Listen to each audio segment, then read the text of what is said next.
Okay, तो बिल्कुल एक मार्केट जहाँ पर एटलीस्ट आईपीओ इन्वेस्टर्स अच्छा कमा रहे हैं, तो ये अच्छी बात है क्योंकि आईपीओज में नॉर्मली फर्स्ट टाइम इन्वेस्टर्स काफ़ी पैसा लगाते हैं आज तक।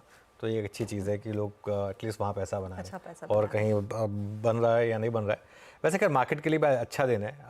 इंडेक्स में मत जाइए क्योंकि एक बड़ी रैली के बाद इंडेक्स में बीच बीच में इस तरह कंसोलिडेशन होगा, तो बैंक निफ्टी ने खास तौर से दबाव बनाया है मार्केट के ऊपर।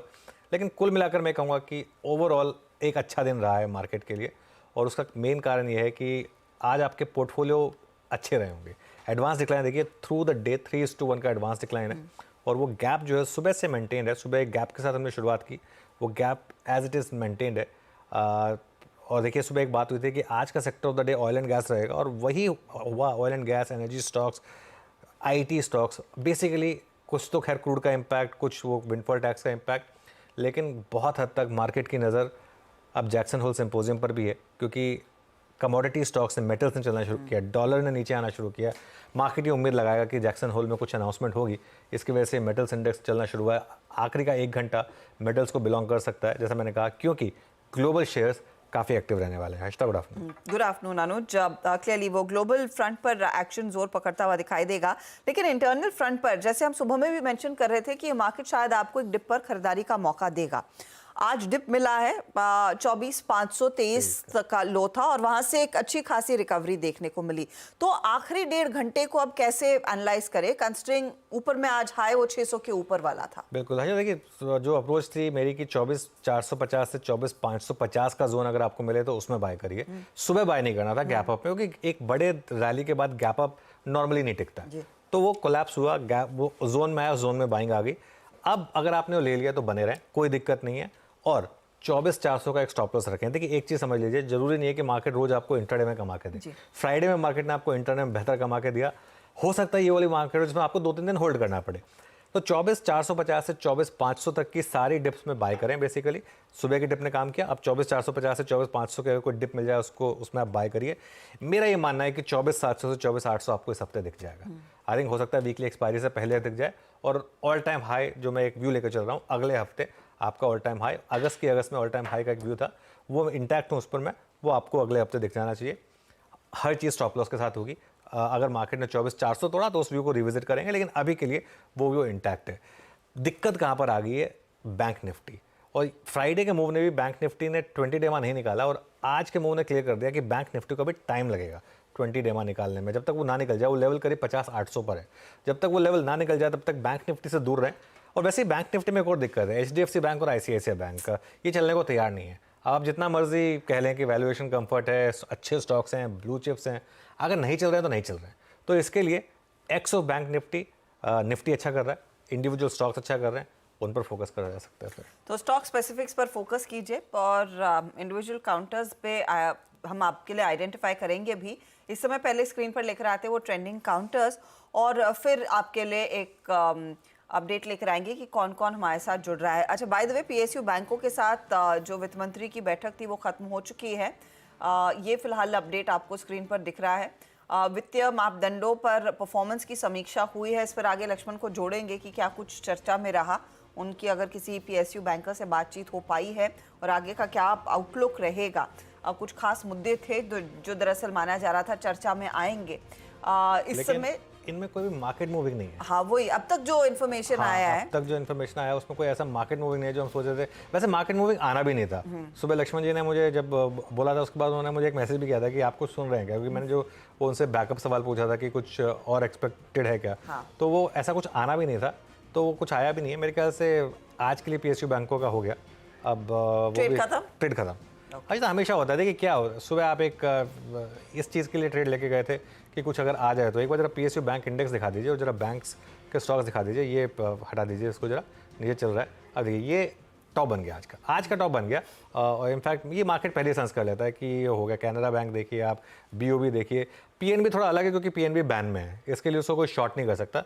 लेकिन वरना हायर लेवल पे बाकी स्टॉक्स में थोड़ा सा मुझे लग रहा है कि शॉर्टिंग भी शुरू हुई होगी। लेकिन हाँ, PSU बैंकों में एटलीस्ट आज की रैली अगर आपने सुबह सुबह लिया था, प्रॉफिट लेके घर जाए, कोई दिक्कत नहीं। और इस समय जो आपके सामने फ्लैश आ भी रहा है कि टेक्नोलॉजी अपग्रेडेशन, ये तो यूजुअल चीज़ें होती हैं जो शायद चर्चा में नॉर्मली आती है कि आप अपने सिस्टम्स को कैसे बेहतर करें, कैसे ज़्यादा टेक्नोलॉजी से लैस रहें, वो सारी चीज़ें देखते हैं। वहाँ पर कुछ बड़ा आया होगा तो लक्ष्मण अपडेट भी करेंगे। अच्छा, इस बीच ट्रेंडिंग काउंटर्स आज देखिए, मेटल कंपनियां जैसे अनुज मेंशन भी कर रहे थे, देखिए जैक्सन होल से एक बड़ा क्यू शायद ग्लोबल मार्केट्स लेते हुए दिखाई देंगे, इसीलिए कमोडिटी रिलेटेड काउंटर्स में एक्शन है। हिंडाल्को 4% ऊपर, बीपीसीएल एक टॉप परफॉर्मर रहा है 3% के गेंस, टाटा स्टील में 2.5% की तेजी और श्रीराम फाइनेंस जहां पर प्री ओपन में ही कुछ ब्लॉक डील्स हुई थी वो एक लीडर है। वोल्टास में 4% का एक उछाल देखने को मिला है। ग्लेनमार्क फार्मा पिछले ट्रेडिंग सेशन में अच्छी तेजी थी, पोस्ट नंबर्स वो कंटिन्यू हो रही है। बिरला सॉफ्ट आज का एक आउट परफॉर्मर साबित हुआ है और पीएल में भी हमने देखा है 2 ट्रेडिंग सेशंस में लगातार खरीदारी आती हुई दिखाई दी है। 3% के गेंस यहां पर देखने को मिले हैं। दबाव में क्या है बैंकिंग काउंटर्स, अब एक्सिस एसबीआई लाइफ में प्रेशर, एमएनएम सुबह से ही कमजोर है। भारतीय एयरटेल में भी कुछ मुनाफा वसूली के अंश आज हमने आते देखे हैं। Polycab, ICICI Lombard, Jubilant food, pi industries ये दूसरे काउंटर्स हैं जहां पर आज हमने देखी है कुछ बिक वाली।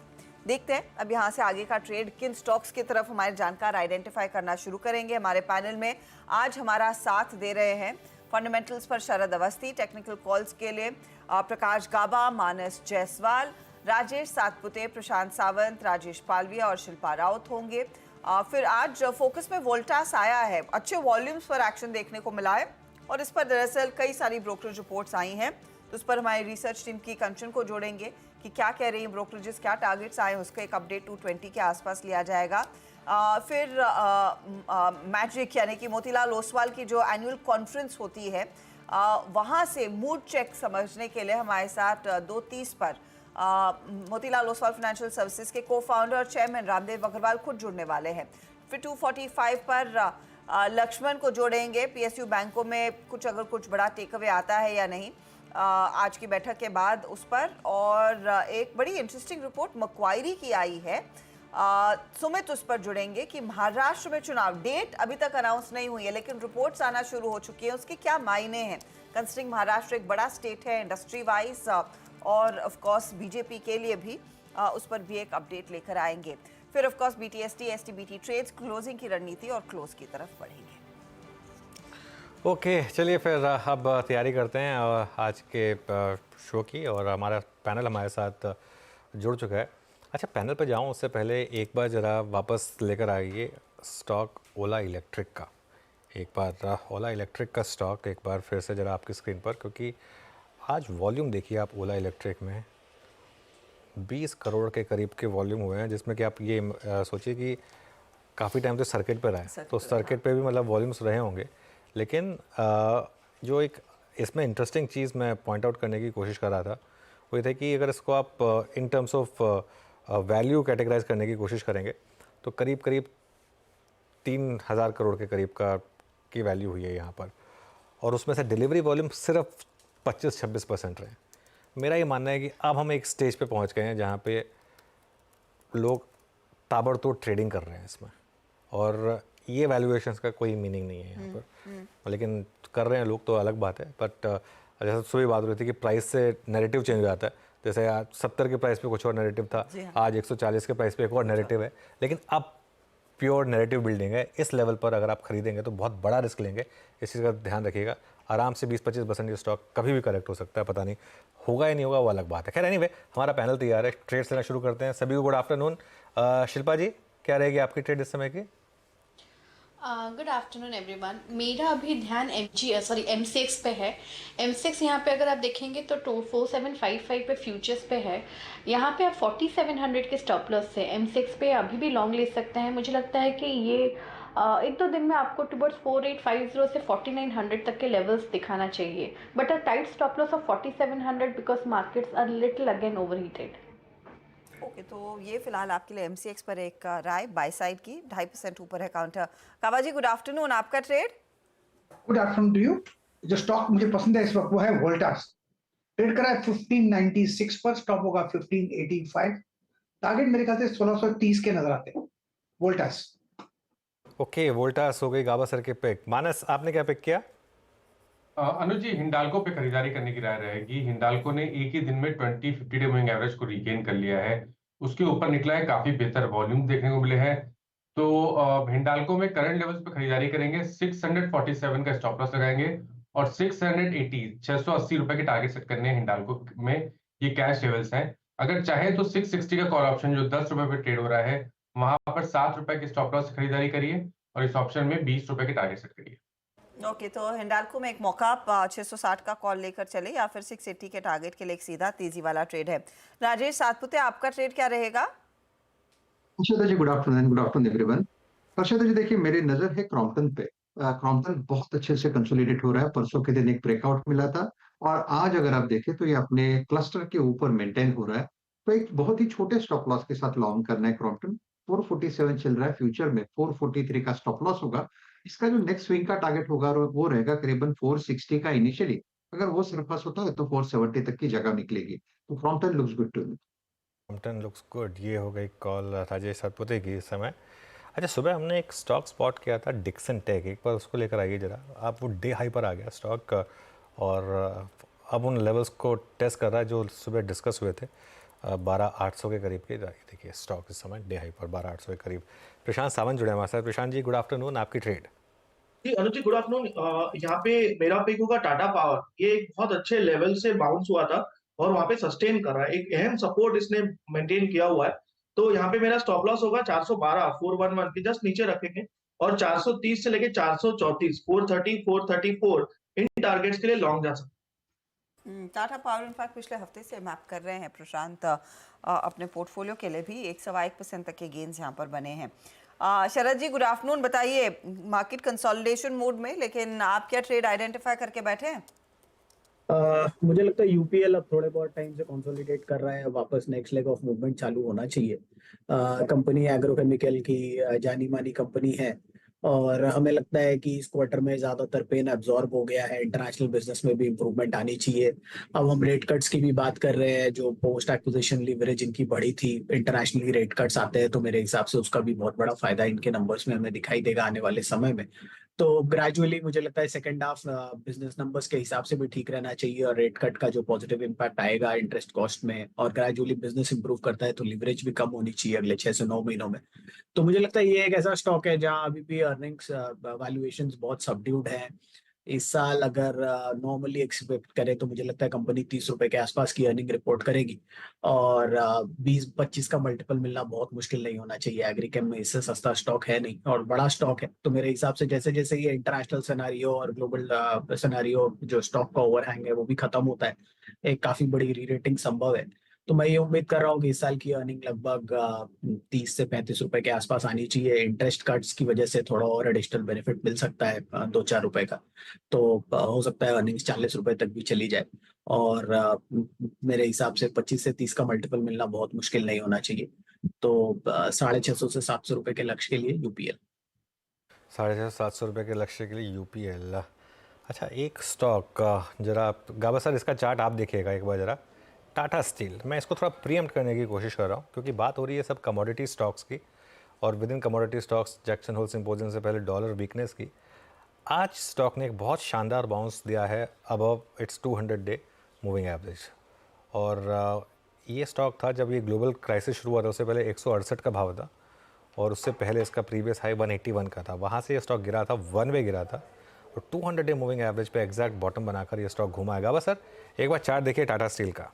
बिल्कुल, ये चार्ट मैंने शॉर्टलिस्ट किया था लेकिन लास्ट मोमेंट पे अवॉइड कर लिया इसकी, क्योंकि ये जो रेसिस्टेंस जोन पर है वो है 154-155 के आसपास। अदरवाइज इस स्टॉक में स्ट्रेंथ है। ये सेकंड अटेम्प्ट है फॉर एन अपमूव। अगर यहाँ पर भी अगर आज बंद दे देता है और कल एक अपमूव मिल जाता है फिर कहेंगे कि शायद ये बॉटम आउट हो चुका। जगह अच्छी है बाउंस करने की, सेटअप सही है, लेकिन सिर्फ एक थोड़ा एक लेवल है वो पार करना जरूरी है, वो है 155 का टाटा स्टील। ओके, तो टाटा स्टील में एक अच्छी अपॉर्चुनिटी। और टाटा स्टील याद रखिएगा, ये जो रॉयल्टी पेमेंट वाली बात थी उसमें बेस्ट प्रिपेयर्ड है। उन्होंने अपनी कंटिजेंसी तैयार की हुई थी, इसीलिए इतनी जल्दी रिकवर हो पाया ये काउंटर। कुछ और ट्रेड्स जिनमें हमने देखा एक बहुत अच्छा मोमेंटम देखने को मिला है। सुबह से हम ऑयल एंड गैस की बात कर रहे थे, लेकिन इस सेकेंड हाफ में जो थोड़ा बहुत एक्शन लौटता हुआ दिखाई दिया है उसमें आप सीमेंट कंपनियों को दरकिनार नहीं कर सकते।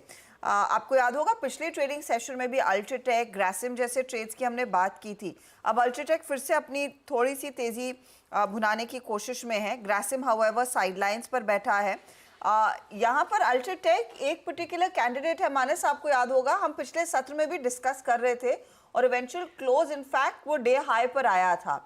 आज कुछ फॉलोअप के तौर पर अगर दिन भर में नहीं हुआ है, मौका है कि अल्ट्राटेक में अब कुछ पिकअप आने का? तो देखिए आज कोशिश की 20 डे मूविंग एवरेज के ऊपर ट्रेड करने के लिए स्टॉक ने, लेकिन वहां पर थोड़ा सा प्रॉफिट बुकिंग देखने को मिला है। फिलहाल के लिए स्ट्रेटेजी ये रहेगी कि अगर आपने लॉन्ग पोजीशन ऑलरेडी बना लिया है तो 11,200 के स्टॉप लॉस से आप पोजीशन में बने रहिए। फ्रेश खरीदारी की राय 11,400 के ऊपर रहेगी। अगर 11,400 के ऊपर सस्टेन करेगा तो कम से कम 11,800 तक के टारगेट आपको अल्ट्राटेक में देखने को मिल सकता है। इनफैक्ट अल्ट्राटेक ही नहीं, आप दालमिया भारत देखिए, जेके सीमेंट देखिए, ये पूरी कुछ स्टॉक्स हैं जिनमें थोड़ा बहुत एक्शन वायदे बाजार के लिहाज से, ओपन इंटरेस्ट के लिहाज से भी बनता हुआ साफ दिखाई दिया है। एक इंटरेस्टिंग ट्रेड वो साबित होता है। लेकिन मिड कैप पर एक बार नजर डालिएगा क्योंकि आज इंट्राडे में ये इंडेक्स 400 पॉइंट तक की तेजी दिखा गया था और इस समय डे लो पर आता हुआ, तो वहां पर भी अनुज क्लियरली ये take each day as it comes वाला रवैया अपनाया जा रहा है कि अच्छा पैसा बना, मुनाफा वसूल लो, फिर आगे बढ़ो। बिल्कुल हजदा, और ये चलेगा कुछ टाइम तक मार्केट में इस समय, लेकिन ये जो एडवांस डिक्लाइन है आज का, ये बहुत बहुत शानदार है। पैरेलल लाइन में हमेशा बोलता हूँ, parallel line despite the fact कि मिड कैप सुपरी लेवल से हल्के हुए हैं। एग्जैक्टली वो एक रीजन ये हो सकता है कि सुबह स्टॉक्स 8-9% ऊपर खुले, वो गिरकर शायद 4 या 5% रह गए। इंडेक्स, मिड कैप इंडेक्स में क्या होता है, मिड कैप इंडेक्स में 3-4 स्टॉक्स, जैसे कुछ अदानी ग्रुप के स्टॉक्स भी हैं, कुछ और स्टॉक्स भी हैं, पीएफसी आरईसी का बड़ा इंपैक्ट है।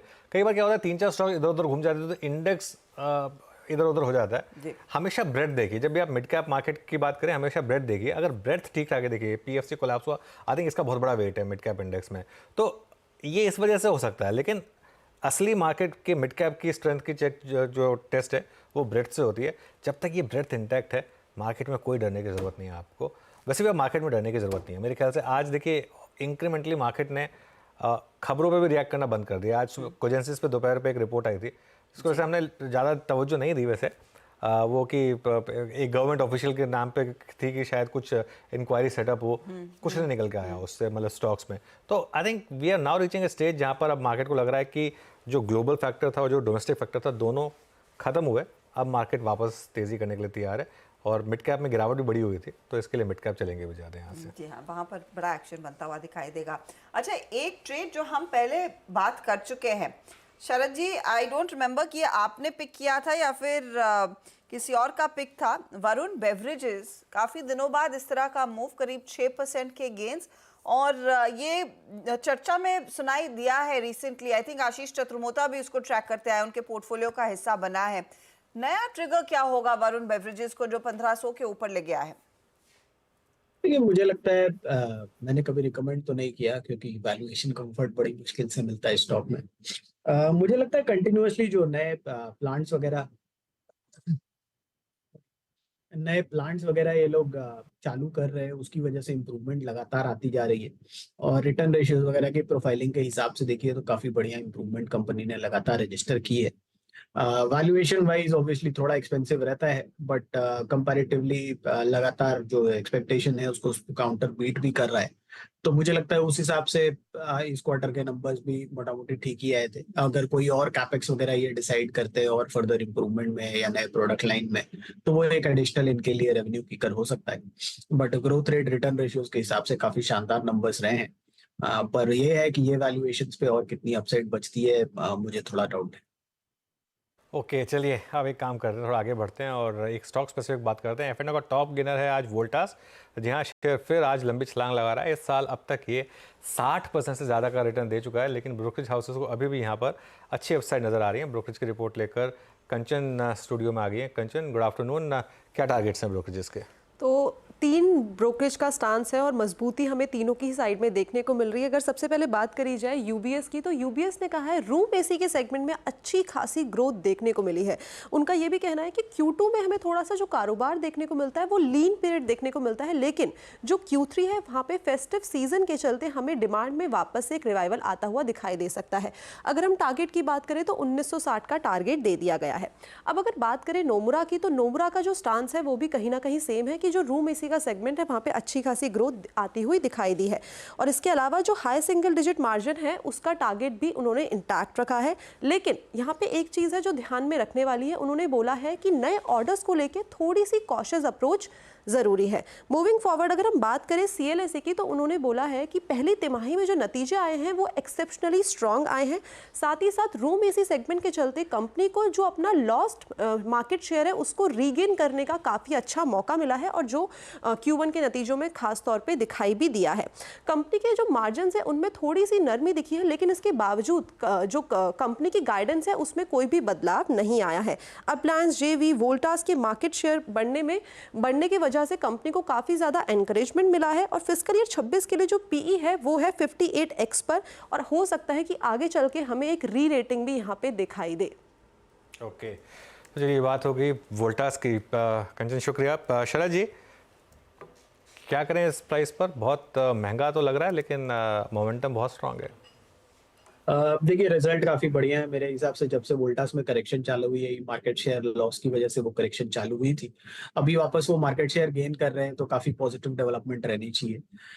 बट इन वैल्यूएशंस पे ऑब्वियसली जैसा आप भी बोल रहे हैं कि वैल्यूएशंस थोड़ी सी स्ट्रेच्ड है। हम लोग 1500-1600 रुपए के लक्ष्य लेके काफी टाइम से चल रहे थे। मुझे लगता है 1400 से 1600 के बीच में स्टॉक लगभग फेयरली वैल्यूड है। थोड़ा डिप पे मिले तो ऐड करना चाहिए। ये लेवल पे अगर आप ऐड कर रहे हैं तो आपको कम से कम 3 साल के बियॉन्ड का होराइजन रखना होगा जहां आपके बढ़िया पैसे बनेंगे। अब मेरे हिसाब से नॉर्मल पैसे बनेंगे जो मार्केट लिंक रिटर्न है। अब नॉर्मल पैसा अब यहाँ पे बनने की गुंजाइश कम है, तो मैं प्रेफर करूंगा कि मैं अवॉइड करूं। अगर डिप पे मिले तो वहां पे मैं एक्यूमुलेट करूं। और Q1 ट्रेडिशनली भी बढ़िया क्वार्टर रहता है। इसके बाद Q2 वगैरह में जैसा अभी आप लोग भी बोल रहे थे कि स्लो डाउन वगैरह भी रह सकता है थोड़ा, और अगर बल्क बिजनेस में थोड़ा सा स्लो डाउन वगैरह दिखता है तो वहां से थोड़ा निगेटिव वो आ सकता है। तो मुझे लगता है अब फेयरली टू फुल्ली वैल्यूड है। अगर आप 100-200 रुपए के लिए रिस्क लेना चाहते हैं तो बात अलग है, बट अब बड़ी मूवमेंट की गुंजाइश यहाँ से कम है, तो प्रेफरेबली अवॉइड कीजिए। डिप पे मिले तो वहां एक्यूमुलेट करिए। डिप पर खरीदना ज्यादा बेहतर रहेगा। राजेश सातपुते, वो डिप किन लेवल्स पर थोड़ा सा कंफर्ट देगा नई पोजीशन लेने के लिए, क्या कहते हैं चार्ट्स? देखिए वोल्टास का चार्ट अगर आप देखें तो मुझे लगता है 1600 के आसपास यहाँ पे कॉल राइटर खड़ा है, लेकिन अगर वो निगेट हो जाता है फिर इन दैट केस मुझे लगता है एक बड़ा मूव मिलेगा। इनफैक्ट मुझे लगता है लास्ट वीक भी इस पे बात हुई थी, क्योंकि एक टेक्निकल ब्रेकआउट है जिसका टारगेट है कम से कम 1700-1720 का। तो मेरा कहना है कि अगर किसी के पास पोजीशन है एग्जिस्टिंग तो आप बने रहे। स्टॉप लॉस जो होगा वो रहेगा 1565 का। 1600 के बाद स्टॉप लॉस को ट्रेल करे, और जैसे मैंने कहा टारगेट जो रहेगा वह 1700-1750 के लिए आप पोजिशनली प्ले कर सकते हो, तो काउंटर अच्छा है। ओके, मीनवाइल ग्लेनमार्क लेकर आइए एक बार जरा। ग्लेनमार्क रुकने को तैयार नहीं है ये स्टॉक, और ये मूव ग्लेनमार्क का शुरू हुआ था 23 मई को। 1000 का लेवल था उस दिन, एग्जैक्ट 1000 से ये मूव शुरू हुआ और वहाँ से चलते चलते आज ये स्टॉक 1650 सा।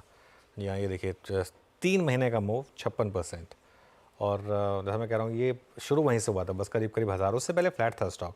उससे पहले स्टॉक ने इनफैक्ट करीब 1 साल तक कुछ नहीं किया था, लेकिन जो रफ्तार पकड़ी उसके बाद रुका नहीं। ये फार्मा स्टॉक्स की एक और खासियत है ये अर्षिता, कि फार्मा स्टॉक्स में एक बार मोमेंटम इस तरीके से स्टार्ट होता है। वैसे भी जो US सेंट्रिक फार्मा कंपनियाँ हैं उसमें मार्केट को अगर एक बार रियलाइज़ हो जाए कि ये कुछ हो रहा है यहाँ पर, तो मूव्स ऐसे ही आते हैं। एक चीज़ है, थोड़ा सा मूव बहुत फास्ट आया। मेरे ख्याल से इतना शार्प मूव किसी और फार्मा स्टॉक में शायद हमने ना देखा हो। लेकिन इस पर एक चार्ट चेक ले लें शिल्पा जी। ग्लेनमार्क एकदम ब्लू स्काई टेरिटरी, यहाँ पर नेक्स्ट लेवल्स क्या होंगे? जी अनुज जी, डेफिनेटली यहाँ पे अभी 1600 के ऊपर स्टॉक चला गया, तो एक अपसाइड में एक नया ट्रैजेक्टरी आपके लिए ओपन हो गया है।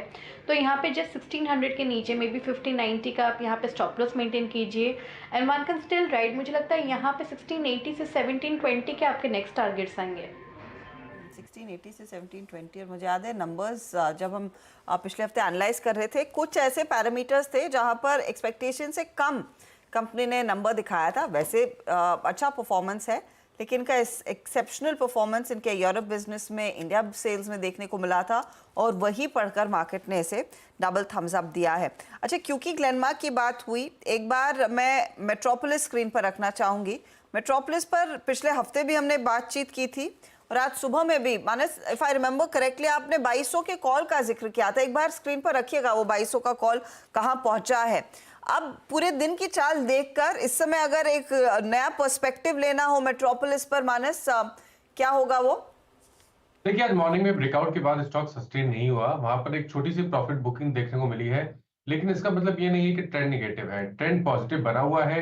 मेरे ख्याल से अगर किसी ने लॉन्ग पोजीशन उस टाइम नहीं बनाई है तो आज भी एक पोजीशन ट्रेड लिया जा सकता है, जहां आप स्टॉप लॉस 2080 के नीचे लगा के रखिए और ऊपर की तरफ अगर आपको टारगेट सेट करने हो तो वो 2200 से लेकर 2230 की रेंज में रहेंगे। ओके, मीनवाइल निफ्टी ठीक ठाक है, बैंक निफ्टी के थोड़े लॉसेस कट ज़रूर हुए हैं इस समय। कुछ और स्टॉक्स जहाँ पर इस समय मोमेंटम अच्छा खासा है, एक बार हिंदुस्तान जिंक लेकर आइए, लोअर लेवल से रिकवरी है यहाँ पर स्टॉक में। अभी भी खैर है 4% नीचे, लेकिन लोअर लेवल से ठीक ठाक रिकवरी। सुबह एक और स्टॉक जो हमने डिस्कस किया था स्पॉटलाइट में, वो था बर्जर पेंट्स। एक बार बर्जर पेंट्स का भी चार्ट देखते हैं, कुछ देर में ये कॉन्वर्सेशन शुरू करेंगे रामदेव अग्रवाल जी के साथ, लेकिन एक बार बर्जर पेंट्स का चार्ट देखते हैं। यहाँ पर अच्छा मोमेंटम 2.5% ऊपर। राजेश सतपुते जी, बर्जर पेंट्स कोई व्यू स्टॉक पर? देखिए, मुझे लगता है कि एक एक्सेलेंट चार्ट है, हमारा व्यू हमेशा इस पे पॉजिटिव, और इनफैक्ट अगर आप देखें तो क्लस्टर ऑफ सपोर्ट जो था, जो 520 एंड 530, इसको परफेक्टली रिस्पेक्ट किया इस पूरे करेक्शन में। मुझे लगता है अगर इसके पास कहीं किसी के पास पोजीशन है तो बने रहे। स्टॉप लॉस जो होगा मुझे लगता है वो रहेगा 540 का, और इवेंचुअली मुझे लगता है ये 600 प्लस का टारगेट अनफोल्ड कर रहा है। तो पोजिशनली इनफैक्ट आज तो अनुज जी यहाँ पे एक तो क्लियर ब्रेकआउट ही है, तो it's a clear cut by. Okay, गावा सर, सुबह सुबह आपका टॉप ट्रेड भी था ये? बिल्कुल 8 o'clock के शो में मेरा ये बर्जर पेंट्स, और 560 का टारगेट था, वो हिट हुआ? जी जी। मुझे लगता है अब भी इसमें अपमूव ऑन है। इसका टारगेट मेरे ख्याल से 600 तक जाना चाहिए। अब 562 पे, मतलब 40 rupees up move from here is possible, लेकिन उसे थोड़ा वक्त लगेगा। इसलिए 550 का कोई स्टॉप लगा कर चले, और स्लोली आहिस्ता आहिस्ता मेरे ख्याल से 600, 590, 600 ये एक जोन है, वहां तक जाना चाहिए। Matter of time. बिल्कुल।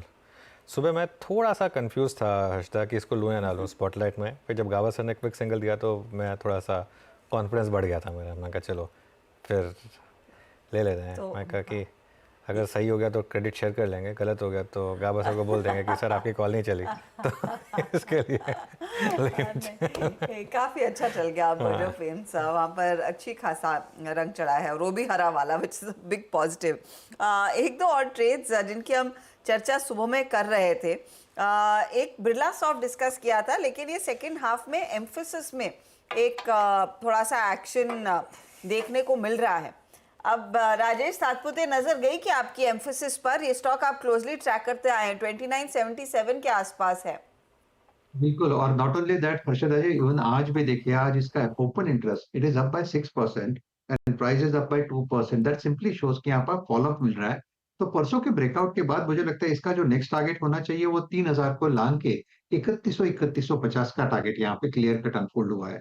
तो अगर यहाँ पे किसी की पोजीशन है तो स्टॉप लॉस होगा 2900 का। Continue to hold your long for the next target of 3150। 3150 के लिए एक मौका यहाँ पर एम्फोसिस में साफ बनता हुआ।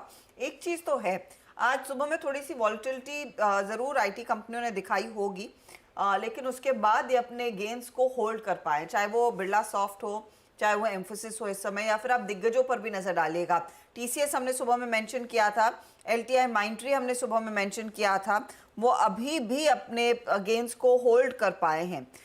5688 के आसपास एलटीआई माइंट्री आपको दिखाई देगा, 5700 के करीब उसका डे हाई है। विप्रो की भी हम चर्चा कर रहे थे, विप्रो क्लियरली ऑफ कोर्स 1% के गेन्स, तो ये निफ्टी आईटी का कंट्रीब्यूशन काफी तगड़ा है। ज्यादातर इसके पार्टिसिपेंट्स ने तेजी की तरफ ही पोजीशन रखी है। इनमें से कोई ट्रेड, शिल्पा, जो आपको लग रहा है कि अभी भी लिया जा सकता है, स्पेशली अमंगस्ट आपका टीसीएस, आपका एलटीआई माइंट्री, कुछ है जो अभी भी आगे चल सकता है, निफ्टी आईटी की चाल को और मजबूत करने की क्षमता रखता है? जी बिल्कुल, टीसीएस पे तो आप ध्यान दे ही सकते हैं, 4500 के ऊपर इसमें एक और अपसाइड आपको दिखेगा टुवर्ड्स 4800।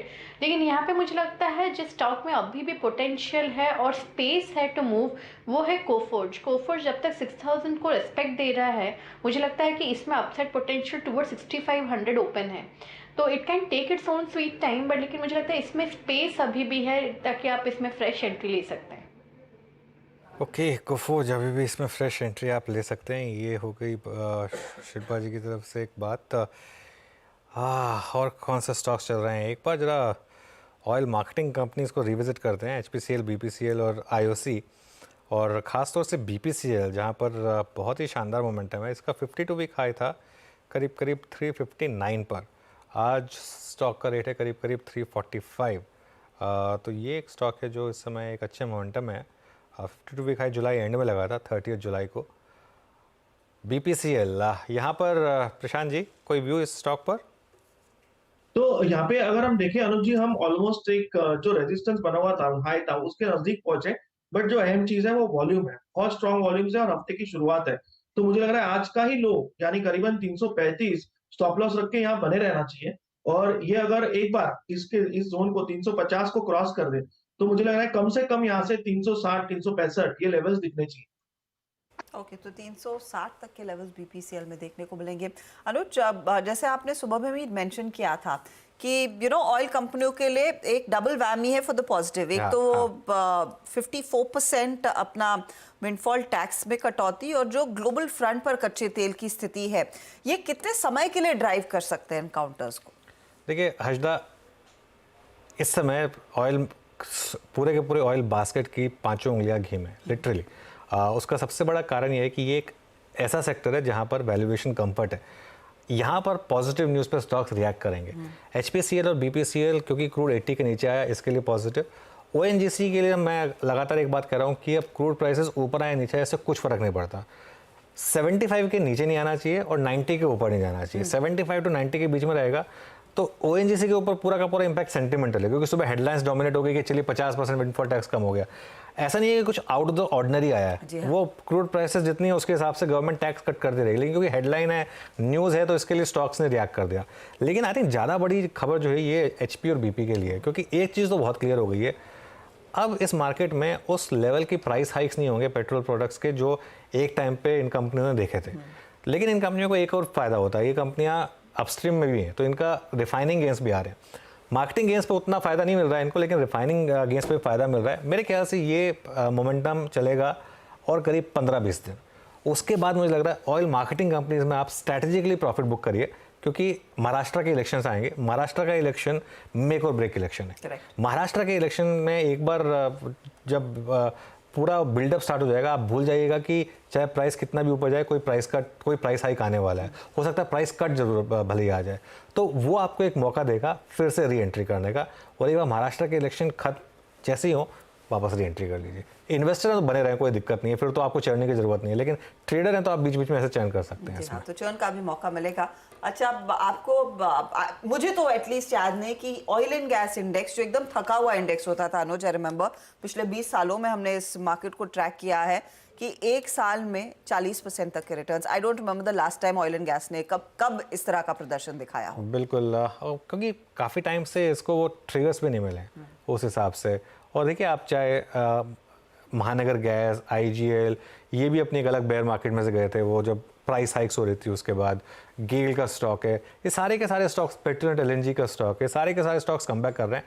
प्लस एक बात मत भूलिए, अभी भी इस इंडेक्स में एक बहुत बड़ा कंपोनेंट रिलायंस का है, तो रिलायंस में भी अच्छा मूव आया है। रिलायंस को हम ऑफ लेट ज़्यादा टेलीकॉम और रिटेल की तरह से देखते हैं, लेकिन अभी भी ऑयल एंड गैस का एक बड़ा हिस्सा है, तो इसके लिए इसका भी एक इम्पैक्ट आपको इस इंडेक्स में देखने को मिला है। जी हाँ, तो ये सारी चीज़ें हैं जो कंपनियों के फेवर में जा रही हैं।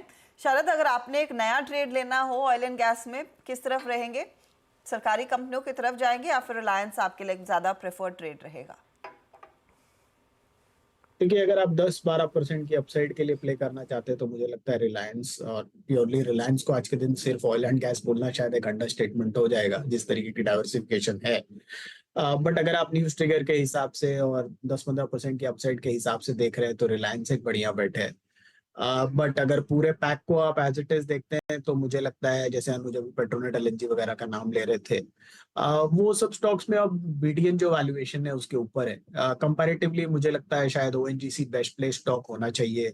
अभी भी 9-9.5 टाइम ट्रेड कर रहा है मेरे हिसाब से। थोड़ा ऑप्टिमिज्म अगर जैसा है कुछ न्यू गैस फाइंड्स फील्ड्स को लेके, तो अगर 10-11 टाइम भी ट्रेड करता है तो 400-450 तक जा सकता है। तो मुझे लगता है अगर मुझे एक स्टॉक पूरी स्पेस में चूज करना हो जहाँ रिस्क रिवॉर्ड बेस्ट है, तो मुझे लगता है ONGC बेस्ट प्लेस्ड है। और अगर जो डीप ऑफशोर ब्लॉक्स की ये बात कर रहे हैं, जैसा कुछ मर्मर्स हैं, अगर वो कंफर्म होते हैं तो मुझे लगता है बहुत बड़ी री रेटिंग की गुंजाइश है पूरे ऑयल एंड गैस सेगमेंट के लिए इंडिया में। तो ऑयल एंड गैस सेक्टर पूरी तरह से रीरेट होता हुआ और टॉप ट्रेड के लिहाज से वो ओएनजीसी, और ओएनजीसी में हम सब जानते हैं एक ब्रेकआउट आया है, फ्रेश हाइस पर वो स्टॉक का ट्रेड दिखाने में सक्षम रहा है इस साल। अच्छा, श्रीराम फाइनेंस स्क्रीन पर फटाफट से लेकर आइएगा, क्योंकि यहाँ पर फिर वो मोमेंटम आ रहा है। 3078 के लेवल स्क्रीन पर देखने को मिले हैं, तो डे हाई पर पहुंचता हुआ ये काउंटर जो 3080 का है आपकी स्क्रीन पे। इस तेजी में मानस अब अगला पॉइंट ऑफ एक्शन क्या रहेगा? ये एक क्लियर कट ब्रेकआउट है, क्योंकि काफी समय से इस रेंज में स्टॉक रेजिस्टेंस फेस कर रहा था 3000 से लेकर 3050 की रेंज में, लेकिन फाइनली ये रेजिस्टेंस रेंज ब्रीच हुई है। तो मेरे ख्याल से तो करंट लेवल्स पे भी खरीदारी करनी चाहिए। स्टॉप लॉसेस आपके 3019 के रहेंगे और 3200 रुपए तक के टारगेट्स पॉसिबल है श्रीराम फाइनेंस में। ओके, तो श्रीराम फाइनेंस में एक ब्रेकआउट आता हुआ और इस ब्रेकआउट के साथ ही रहने की फिलहाल सलाह। आज सुबह में भी हम मेंशन कर रहे थे, यहाँ पर प्री मार्केट में कुछ बड़ा एक्शन फंड्स की तरफ से होता हुआ दिखाई दिया था। उसके डिटेल्स कल आ जाएंगे या आज शाम को आ जाएंगे भाव कॉपी में, लेकिन ये एक मोमेंटम ट्रेड इस समय का बना हुआ है। चलिए एक और पर्सपेक्टिव आपके लिए लेकर आते हैं और राजेश पालवे हमारे साथ जुड़ गए हैं। Rajesh ji, good afternoon. आपका ट्रेड लेने से पहले जन्मदिन की ढेरों शुभकामनाएं। थैंक यू अर्शिता जी, जन्मदिन की बधाई देने के लिए बहुत बहुत। तो आपने अपना बर्थडे घर पे मनाने का प्लान किया है कि ऑफिस पहुंचे आज? अभी ऑफिस ही है और बस मार्केट के बाद घर पे फैमिली के साथ सेलिब्रेट करेंगे। चलिए, वेरी गुड। और फिलहाल आप अपने आवास फैमिली के साथ सेलिब्रेट कर रहे हैं, तो सबकी तरफ से, पूरी टीम की तरफ से have a good year. Thank you, CNBC team को थैंक यू। तो बताइए क्या ट्रेड लाए हैं, हमें भी कुछ रिटर्न गिफ्ट मिलना चाहिए ना। तो हर्षिता जी, अभी जो स्टॉक पसंद आ रहा है वो है कोल इंडिया। स्टॉक में लॉन्ग बिल्टअप बने और स्टॉक में कंटिन्यूटी बनी हुई है अप ट्रेंड की। एक माइल्ड प्रॉफिट टेकिंग जो हमने पिछले दिनों में देखा था, उसके बाद वापस स्टॉक कंफर्टेबली अब 20 डे मूविंग एवरेज के ऊपर सस्टेन करते हुए दिख रहा है। हमें लगता है कोल इंडिया में ये मोमेंटम एक्सटेंड होते हुए दिख सकता है। 535 540 तक की अपसाइड के टारगेट के लिए कोल इंडिया बाय करने की सलाह फ्यूचर्स में। स्टॉप लॉस जो रखना है वो करीब होगा 517 रुपए के आसपास। ओके राजेश जी, मेरी तरफ से भी बहुत बहुत शुभकामनाएं जन्मदिन की। वैसे हर्षिता, मुझे कभी ये कॉन्सेप्ट समझ में नहीं आया कि जन्मदिन पे छुट्टी क्यों लेनी है। जन्मदिन पे तो उल्टा मैं तो स्कूल के टाइम से याद है, स्कूल में भी जाते थे तो स्पेशल ट्रीटमेंट मिलती थी, वो सब होता था तो इसके लिए। और मुझे तो अच्छा लगता है जो लोग अपने जन्मदिन वाले दिन एक्चुअली ऑफिस जाते हैं। ठीक है, शाम को सेलिब्रेट करिए, पिछले दिन सेलिब्रेट करिए या वीकेंड पे सेलिब्रेट करिए। नहीं, मुझे लगा आज त्योहार है, इनको अगर मन किया तो उनको मना नहीं करते। हाँ, नहीं मना तो खैर कोई नहीं करेगा, लेकिन एनीवे चलिए अब थोड़ा सा, हाँ, बहुत बहुत शुभकामनाएं एक बार फिर से आपको जन्मदिन की। अच्छा, कुछ कैश मार्केट स्टॉक्स की बात करते हैं जहाँ पर बहुत टाइम बाद इंटरेस्टिंग मूव्स आ रहे हैं आज। एक तो लेकर आइए फर्स्ट सोर्स स्क्रीन पर। फर्स्ट सोर्स करीब 8% ऊपर, fresh all time high stock में, और बड़ा शानदार मूव है ये। देखिए 8% का मूव इस समय फर्स्ट सोर्स में। एक और स्टॉक लेकर आइए ईडलवाइस। बहुत टाइम के बाद इस तरीके का मूव, 10% का मूव यहाँ पर ईडलवाइस में आ रहा है आपको। तो ये आज जो मार्केट है इसमें हम एक्चुअली, क्योंकि अपने आप को सिर्फ एफएनओ तक ही ज़्यादा रिस्ट्रिक्टेड रखते हैं इसके लिए, वरना अदरवाइज अगर आप देखें बहुत शानदार मूव है। इमेजिका देखिए, एकदम से इमेजिका में मूव आया, करीब 10% का मूव आया। तो कैश मार्केट के काफ़ी स्टॉक्स हैं जहाँ पर एक एक करके एकदम से मूव्स शार्प आ रहे हैं आज की ट्रेड में। इमेजिका लेकर आइए जरा, इमेजिका देखिए, मुझे भी करीब 9-10% ऊपर है हर्षिता। तो बहुत सारे स्टॉक्स हैं जहाँ पर इस तरीके के मूव्स आज आपको देखने को मिल रहे हैं। आपने ईडलवाइस मेंशन किया, मेरी नज़र एंजल वन पर गई अनुज, वहाँ पर भी बहुत तगड़े वॉल्यूम्स के साथ एक्शन बनता हुआ दिखाई दिया। तो क्लियरली ये जो पूरा यूनिवर्स है ब्रोकिंग का या फिर आपका स्टॉक मार्केट से जुड़ा हुआ, उसमें अच्छी खासी हरकत बनती हुई दिखाई दी। आई थिंक सुबह में कैम्स मेंशन हुआ था, कैम्स और CDSL मेरे ख्याल में चंदन भी मेंशन कर रहे थे। तो उस पूरे यूनिवर्स में एक अच्छी खासी स्ट्रेंथ बनी हुई है। कैम्स भी इस समय करीब 7% तक के गेंस पर ट्रेड करता हुआ। एक बार BSE का भी स्टॉक दिखा दीजिए, वहां पर क्या एक्शन बना है इस तरह के मार्केट में, वो भी आपकी स्क्रीन पर लेकर आएंगे। ये देखिए BSE का शेयर भी करीब 1.5% ऊपर। तो अनडाउटेडली ये जो पूरी यूनिवर्स है शेयर बाजार से जुड़ी हुई, उसमें स्टॉक्स में भी कमाई भरपूर होती हुई दिखाई दे रही है। शरद जी, कुछ खास आपको पसंद है क्या इस यूनिवर्स में, अगर कुछ नया ट्रेड लेना बनता है? तो थोड़ा अननोट था पूरे स्पेस की वैल्यूएशन से। एडलवाइस एक स्टॉक था जो शायद कंपैरेटिवली वैल्यूएशन वाइज थोड़ा सस्ता लग रहा था, तो हम लोग 90-95 के लक्ष्य लेके चल रहे थे, लेकिन वो तो आज शायद अचीव हो गया। अब इस स्पेस में अब इक्का दुक्का कुछ मैं मिस कर रहा हूँ तो बात अलग है, बट अक्रॉस द बोर्ड मैं जो वैल्यूएशंस देख रहा हूँ उसमें बहुत ज्यादा कंफर्ट डिराइव करना मुश्किल है। एंजल वन में ये करेक्शन के बाद मुझे लगता है हाँ ठीक है, बहुत महंगा नहीं है, बट इससे बेटर है कि आप BFSI या NBFC स्पेस में कुछ आइडियाज खोजे। मुझे लगता है वहाँ कंफर्ट जोन ज्यादा है वैल्यूएशन का, और पॉसिबल री रेटिंग का स्कोप भी वहाँ ज्यादा मिलेगा विजावी ब्रोकिंग स्टॉक्स के। बट अगर एक आधी चूज करना हो तो मुझे लगता है एंजल वन अब शायद इन वैल्यूएशन पे कंपैरेटिवली बेटर है मोस्ट पीयर्स से। ओके, तो एंजल वन में भी एक इंटरेस्टिंग ट्रेड उभर कर आ रहा है 2350 के आसपास वो स्टॉक। फटाफट से लक्ष्मण को जोड़ लेंगे, जिनकी नजरें आज थी उस वित्त मंत्री की बैठक पर जो पूरी हो चुकी है, स्पेशली PSU बैंकर्स के साथ। लक्ष्मण, क्या बड़े टेकअवेज हैं इधर? देखिए, दो सबसे बड़ी बातें निकल कर आई। पहली बात तो है कि फाइनेंशियल जो हेल्थ है सरकारी बैंकों का, उन्होंने अपने अपने बारे में बताया अलग अलग पैरामीटर्स पर, तो उस पर वित्त मंत्री ने इस पूरे बैठक में काफ़ी संतोष जताया कि काफ़ी सुधार हुआ है फाइनेंशियल हेल्थ पे सरकारी बैंकों के। और उन प्रेजेंटेशन में सरकारी बैंकों ने यह भी बताया कि आगे चलकर ये कैसे अपने अलग अलग पैरामीटर पर फाइनेंशियल हेल्थ को कैसे और मजबूत करने जा रहे हैं। तो एक तो ये संतोषजनक बात रही। दूसरी बात जो निकल कर आई वो था, आपको जो मैं सबसे पहले बताया भी था कि डिपॉजिट ग्रोथ को लेकर के, तो इस पूरी बैठक में एक बात सभी ने आम सहमति से जताई कि डिपॉजिट ग्रोथ जो है उस पर फोकस रखना है, डिपॉजिट को मोबिलाइज करना है अलग अलग प्रोडक्ट को लॉन्च करके, अलग अलग सेगमेंट में जा करके।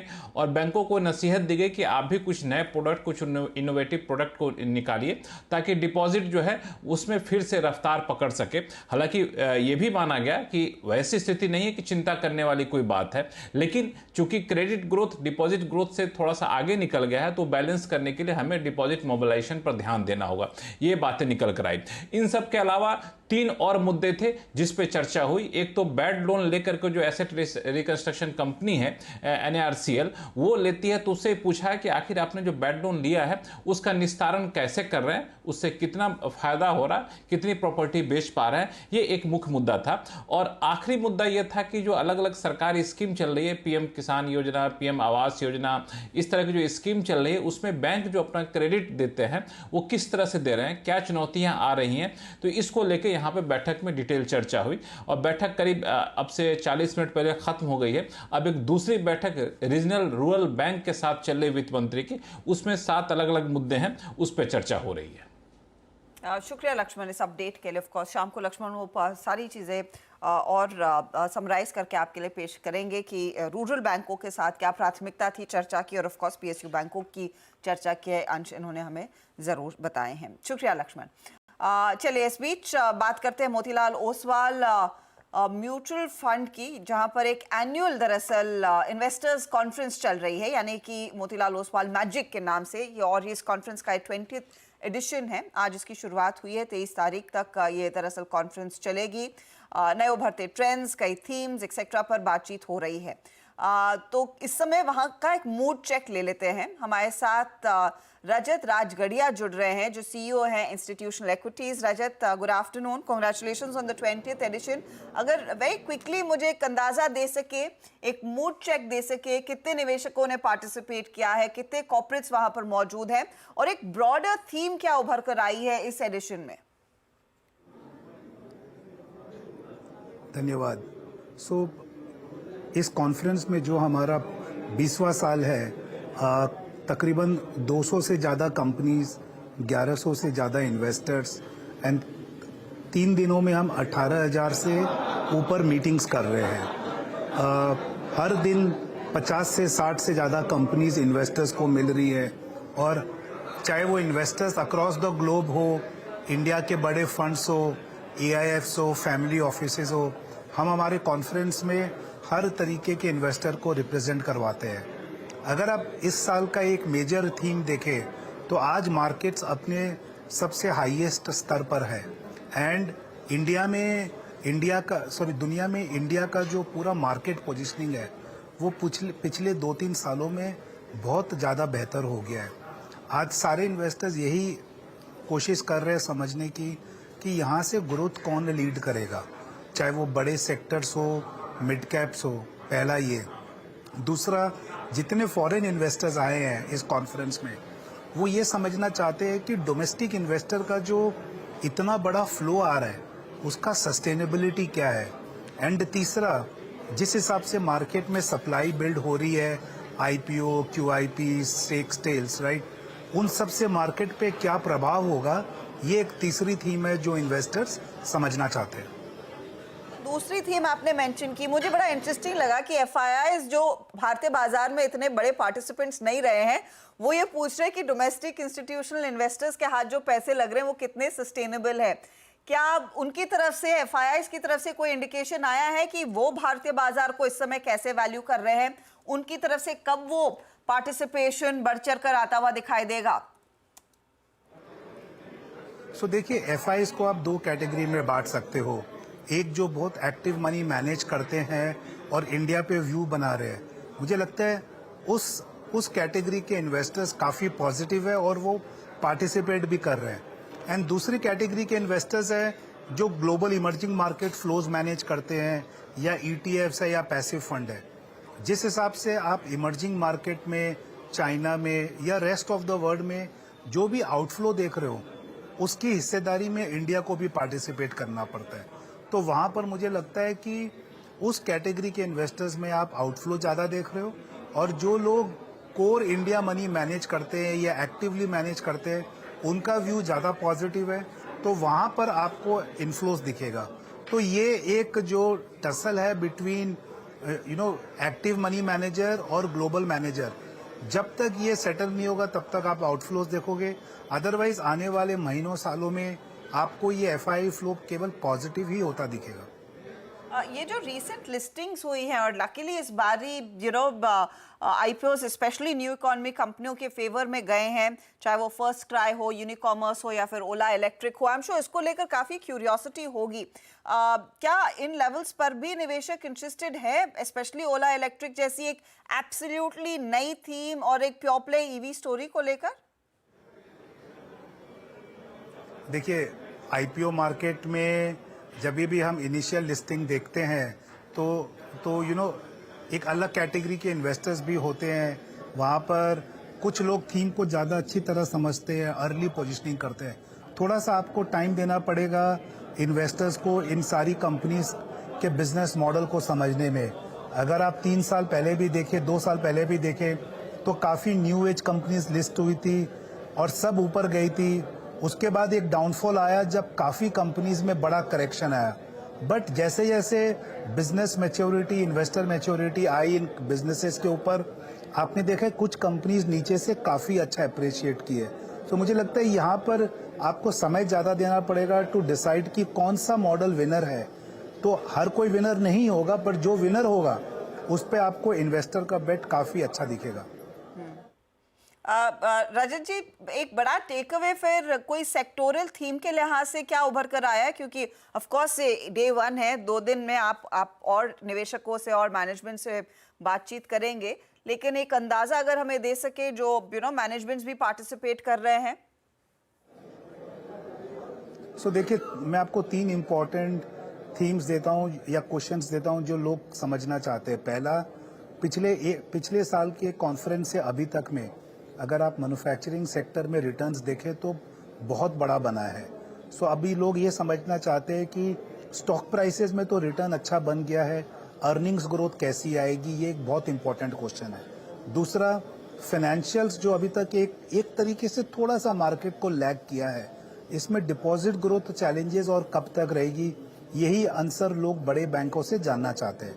एंड तीसरा, खास करके चाहे वो हेल्थ केयर हो चाहे IT हो, जहाँ पर हमने रिसेंट टाइम में परफॉर्मेंसेस को बेहतर होते देखा है, उनमें ये कितना सस्टेनेंस है, ये एक तीसरी थीम है जो इन्वेस्टर समझना चाहते हैं, जो मुझे लगता है आज, कल और परसों तीनों दिन में एटलीस्ट कुछ ना कुछ आंसर या क्लैरिटी जरूर मिलनी चाहिए। जी, बहुत बहुत शुक्रिया हमारे लिए समय निकालने के लिए, एंड गुड लक अगले 2 दिनों के लिए भी। Thank you. ओके, चलिए, ये बात हुई मोतीलाल ओसवाल कॉन्फ्रेंस की। अब आगे बढ़ते हैं और 4 का चौका की शुरुआत करते हैं। सबसे पहले सस्ता ऑप्शन लेंगे शिल्पा राउत से, उसके बाद Rajesh Palve ji birthday boy FNO superstar trade लेकर आए हैं हमारे लिए। चार्ट का चमत्कार के लिए प्रशांत सावंत के पास चलेंगे और मिड कैप फंडा के लिए शरद अवस्थी। तो चारों के चारों ट्रेड्स आपके लिए। शुरुआत करते हैं फिर शिल्पा जी आपके साथ सस्ता ऑप्शन ट्रेड। जी अनुज जी, सस्ता ऑप्शन मेरा रहेगा क्रॉम्पटन में एक फ्रेश ब्रेकआउट है अभी 450 के ऊपर। तो क्रॉम्पटन का 460 का कॉल ऑप्शन जो रफली 5 रुपये अभी 80 पैसे पे ट्रेड कर रहा है, आप इसमें पार्टिसिपेट कीजिए। स्टॉप लॉस आप यहाँ पे 2.5 रुपये का रखिए। जो पहला टारगेट रहेगा वो रहेगा 9 रुपये का। इसके ऊपर सस्टेन करता है तो 12 से लेकर 15 के बीच में आपको टारगेट्स आएंगे। ओके तो ये फिलहाल आपके लिए क्रॉम्पटन 460 का कॉल लेने की सलाह। आई थिंक सुबह में भी क्रॉम्पटन की चर्चा हुई थी 10 के दमदार ट्रेड्स के आसपास। राजेश जी बताइए, राजेश पालविया आपका ट्रेड। तो ओएमसी कंपनी पे फोकस है और उसमें हमें लगता है बीपीसीएल को यहाँ पे बाय किया जा सकता है। जिस तरीके से बीपीसीएल में थर्ड कंसेक्यूटिव डे है जहाँ पे stock higher high low formation बनाते हुए दिख रहा है। Stock comfortably 20 day moving average के ऊपर सस्टेन कर रहा है। पूरे सेक्टर में एक अच्छा टेलविंड काम करते हुए दिख रहा है। हमें लगता है बीपीसीएल फ्यूचर यहाँ पे बाय किया जा सकता है। अपसाइड के टारगेट 355 360 की तरफ आते हुए दिख सकते हैं। स्टॉप लॉस होना चाहिए करीब 339 के आसपास। ओके अच्छा, क्रॉम्पटन राजेश सतपुते ने भी इस शो की शुरुआत में स्टॉक पिक किया था और अब शिल्पा जी ने भी वहाँ पर सस्ता ऑप्शन ट्रेड लिया। अब चलते हैं प्रशांत जी के पास चार्ट का चमत्कार के लिए। प्रशांत जी क्या रहेगी आपकी ट्रेड? तो अनुज अगर हम हाल की तरफ देखें हिंदुस्तान एरोनॉटिक्स, तो आपको एक चीज नजर आ रही है जो स्ट्रांगली डाउनवर्ड स्लोपिंग 20 डे मतलब थोड़ा स्टेबलाइज हो रहा है और प्राइस भी उसके ऊपर जा रही है। तो मुझे लग रहा है कि यहाँ पे प्राइस एक्शन अपवर्ड हो सकता है। हम करीबन 4780 4780 पे ट्रेड कर रहे हैं। स्टॉप लॉस में रखूंगा 4725 के नीचे बिलो 4725। यहाँ से टारगेट मेरा होगा 4900 4900 से लेके 4925 4925 तक। ओके तो ये HAL 4925 तक जाने की पूरी क्षमता रखता है। स्टॉक का आज 4785 के आसपास है। बताइए शरद जी आपका मिड कैप फंडा। जी हमारा मिड कैप फंडा होगा Flair writing products. Company pens और राइटिंग प्रोडक्ट्स बनाने वाली देश की जानी मानी कंपनी है। लगभग 9% मार्केट शेयर है फ्लेयर के पास। कंपनी ने पिछले 2 साल में 150-200 करोड़ का कैपेक्स भी किया है। रिसेंटली लिस्टेड कंपनी है और हमें लगता है कि ज्यादातर ये जो कैपेक्स इन्होंने किया है और जो प्रीमियमाइजेशन की स्ट्रैटेजी कंपनी अडॉप्ट कर रही है उसका असर आने वाले समय के नंबर्स में दिखाई देगा। हम ये उम्मीद कर रहे हैं कि अगले साल 2 साल आसानी से कंपनी 20-25% जैसी CAGR टॉप लाइन और बॉटम लाइन के लेवल पे क्रैक इन कर लेगी और 25 के आसपास का मल्टीपल भी मिलता है तो मेरे हिसाब से कंपैरेटिव मल्टीपल्स पे सबसे सस्ती कंपनी होगी। तो 25 का मल्टीपल अगर मिलता है तो 375-380 रुपए के लक्ष्य के हिसाब से फ्लेयर राइटिंग प्रोडक्ट से काफी डिसेंट लॉन्ग टर्म बेट होनी चाहिए। फ्लेयर राइटिंग, चलिए मैं सारे ट्रेड्स आपके लिए रिकैप कर रही हूँ। शुरुआत हमने सस्ता ऑप्शन की क्रॉम्पटन वाले ट्रेड के साथ की। आई थिंक 460 का कॉल मेंशन किया था। जी हाँ, 6 रुपये 65 पैसे पर है। 9, 12 और 15 3 टारगेट्स यहाँ पर शिल्पा ने आपके लिए शेयर किए हैं। 250 का स्टॉप लॉस रहेगा। फिर आया BPCL 355 और 360 के टारगेट्स के लिए राजेश पालविया की पिक है। 339 का स्टॉप लॉस रहेगा। हाल पसंद है प्रशांत को, जहाँ पर एक मौका तेजी का बन रहा है। 4925 तक के लेवल्स ऊपर में देखने को ज़रूर मिल सकते हैं। और फिर ऑफ कोर्स बात हो रही है फ्लेयर राइटिंग पेन की। 375 से 380 के लिए एक मौका इधर भी पिक किया जा रहा है। ये 4 ट्रेड्स जिनमें एक अच्छा खासा मोमेंटम इस समय देखने को मिल सकता है। एक दो और ट्रेड्स आपकी स्क्रीन पर रखते हैं जहां पर थोड़ा ट्रैक्शन देखा गया है पिछले 10-15 मिनटों में। उसमें एक तो हम पहले डिस्कस कुछ कर चुके हैं, श्रीराम फाइनेंस, लेकिन दबे पांव से अपोलो हॉस्पिटल में भी इस घंटे दरअसल थोड़ी सी पोजीशंस लौटती हुई दिखाई दी है 6720 के आसपास। और आपको याद होगा अपोलो के नंबर्स में कोई दिक्कत नहीं थी। इनफैक्ट परफॉर्मेंस काफ़ी बढ़िया था। एवरेज रेवेन्यू पर बेड कंपनी का बड़ा है। ऑक्यूपेंसी इनफैक्ट बढ़ती हुई दिखाई दी है। लेट 60s या अर्ली 70s में कंपनी की ऑक्यूपेंसी इस पर्टिकुलर क्वार्टर में आई और इनका जो फार्मेसी वाला आर्म है वो भी प्रॉफिटेबल हुआ है बिटा लेवल पर। शरद, अपोलो हॉस्पिटल्स लेकिन 6700 के ऊपर, एक तो वैल्यूएशन कितनी अट्रैक्टिव, कुछ बचा है क्या लेने के लिए, लेने लायक इस समय, ये बताइए। और अपने पीयर सेट के सामने फिर ये प्ले कैसे साबित होगा जहां पर आपके पास मेदांता है, नारायण हेल्थ केयर जैसी अपॉर्चुनिटीज भी हैं? देखिए, जहाँ तक स्टैंड अलोन वैल्यूएशंस का सवाल है, सबसे बड़ी कंपनी और सबसे बढ़िया प्रॉफिट मैट्रिक्स वगैरह मेंटेन करने वाली कंपनी है, और ऐसा नहीं है कि नंबर्स के बावजूद कंपनी के फॉरवर्ड कैपेक्स वगैरह में कोई स्लो डाउन है। कंपनी अभी भी बहुत बड़ी बेड एडिशन कर रही है अगले 2 से 3 साल में, जिसका असर आपको नंबर्स में दिखाई देगा।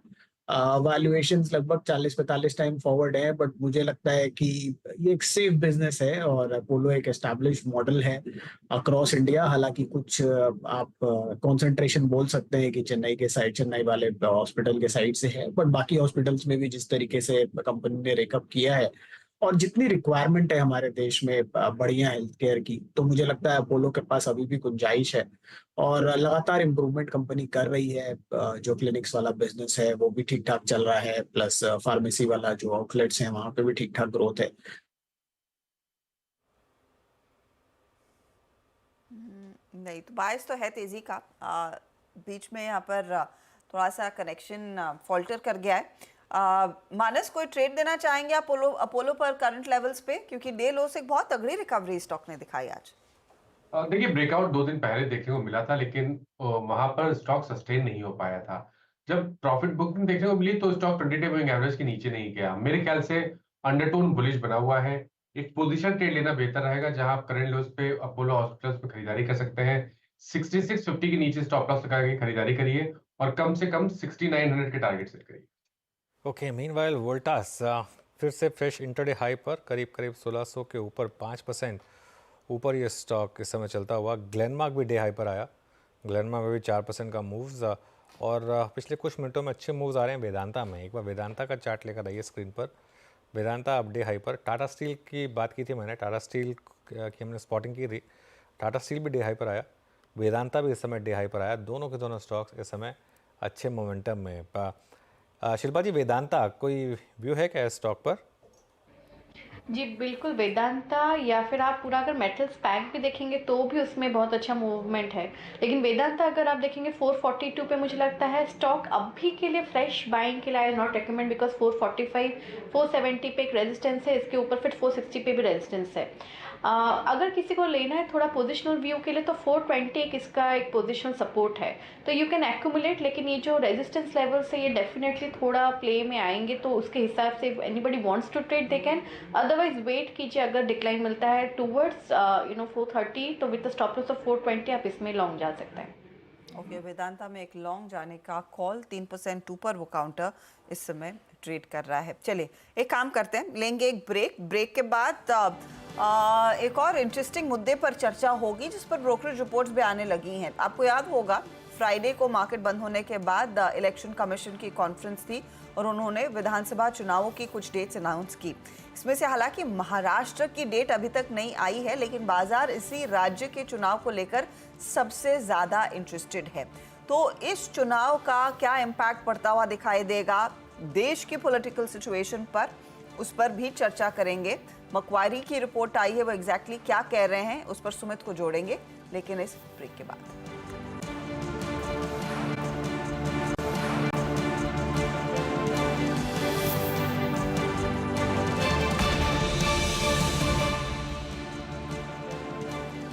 आप देख रहे हैं कमाई का अड्डा। मार्केट में आज एकदम इस समय के लिए शांत कारोबार। डे लो से ऑफ कोर्स रिकवरी देखने को मिली, लेकिन 24,600 तक पहुंचने में 20 पॉइंट अभी भी बाकी हैं। ये निफ्टी की बात हो रही है। निफ्टी बैंक अब लगभग 200 अंकों के नुकसान पर ट्रेड करता हुआ, उस पर आपकी नज़रें होनी चाहिए। इसने दरअसल थोड़ा सा आज मूड को और सोम्बर किया। एक्सिस, इंडसइंड, ICICI, HDFC, ये सारे वो बैंक्स हैं जो बाजार को, निफ्टी बैंक को लार्जली नीचे खींच रहे हैं। लेकिन इस साल देखिए बाजार की नजरें अब 4 राज्यसभा चुनावों पर भी, राज्यों में जो विधानसभा चुनाव होने वाले हैं उस पर रहेगी। इसमें सबसे बड़ा फोकस महाराष्ट्र पर रहेगा। हालांकि अब तक महाराष्ट्र की डेट सामने नहीं आई है, लेकिन रिपोर्ट सामने आना शुरू हो चुकी हैं। अब महाराष्ट्र का कितना योगदान है नेशनल पॉलिटिक्स पर, कितना इंपॉर्टेंट है बीजेपी के लिए राज जीतना, मक्वारी ने इनफैक्ट एक डिटेल रिपोर्ट निकाली है।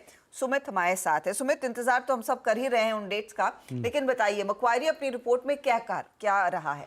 देखिए, महाराष्ट्र का चुनाव एक अहम चुनाव होगा, खास तौर से सेंटर के लिए भी, क्योंकि ये दूसरा सबसे बड़ा राज्य है, इसकी सबसे ज़्यादा सीटों का कंट्रीब्यूशन लोकसभा में होता है।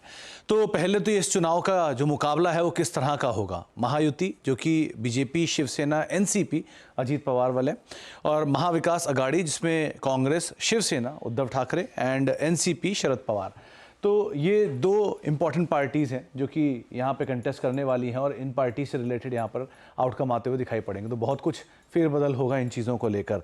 अभी ऑलरेडी सेंटर की तरफ से काफ़ी ज़्यादा इंसेंटिव्स दिए गए हैं बजट में भी और अदरवाइज भी स्टेट लेवल पर, तो वो भी बढ़ने की बातचीत है एक तरफ, लेकिन दूसरी तरफ इश्यूज़ भी हैं क्योंकि उससे बर्डन काफ़ी ज़्यादा बढ़ता हुआ दिखाई पड़ रहा है। क्यों महाराष्ट्र इंपॉर्टेंट है पहले ये देखिए, और इसका इम्पैक्ट कैसे कैसे आता हुआ दिखाई पड़ेगा। दरअसल महाराष्ट्र लोकसभा सीट के हिसाब से दूसरा सबसे बड़ा जो राज्य है, इसलिए पीएम मोदी की जीत के लिए यहाँ पर जीतना बहुत ज़्यादा ज़रूरी होगा। करीब करीब 48 सीटें आती हैं यहाँ से, और ये सेकंड लार्जेस्ट स्टेट है जो ये कंट्रीब्यूट करता है सेंटर में। महायुति के जीतने से केंद्र सरकार की स्थिति में और ज़्यादा सुधार और ज़्यादा स्टेबिलिटी आने की बातचीत जो कि मैक्वेरी कह रहा है।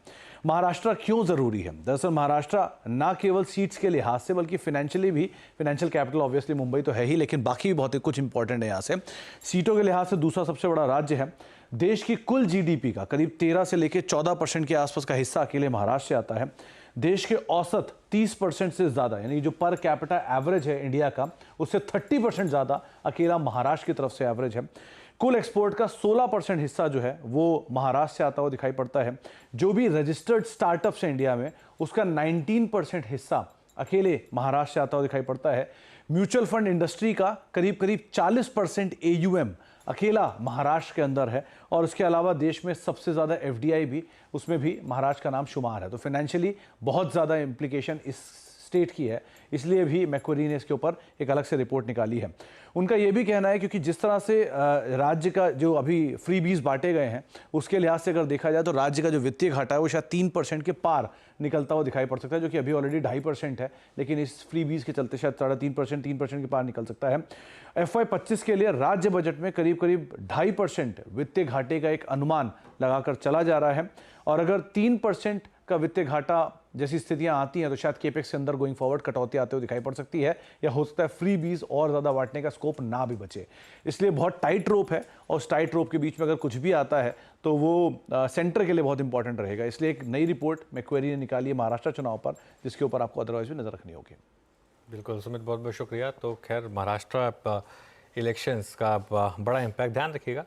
अब मेन इलेक्शंस तो हो चुके हैं, ये असेंबली इलेक्शंस की बात है, लेकिन जो लोकसभा इलेक्शंस थे उनमें एक स्टेट जहां बहुत ज़्यादा लॉसेस हुए बीजेपी को, एक्चुअली बीजेपी को 2 स्टेट से लॉसेस हुए थे, यूपी और महाराष्ट्र में, कुछ हद तक बंगाल, लेकिन यूपी और महाराष्ट्र में सबसे ज़्यादा लॉसेस हुए थे, जो दो सबसे बड़े स्टेट्स थे और जो दो उनके लिए सबसे ज़्यादा इंपॉर्टेंट स्टेट्स रहे थे।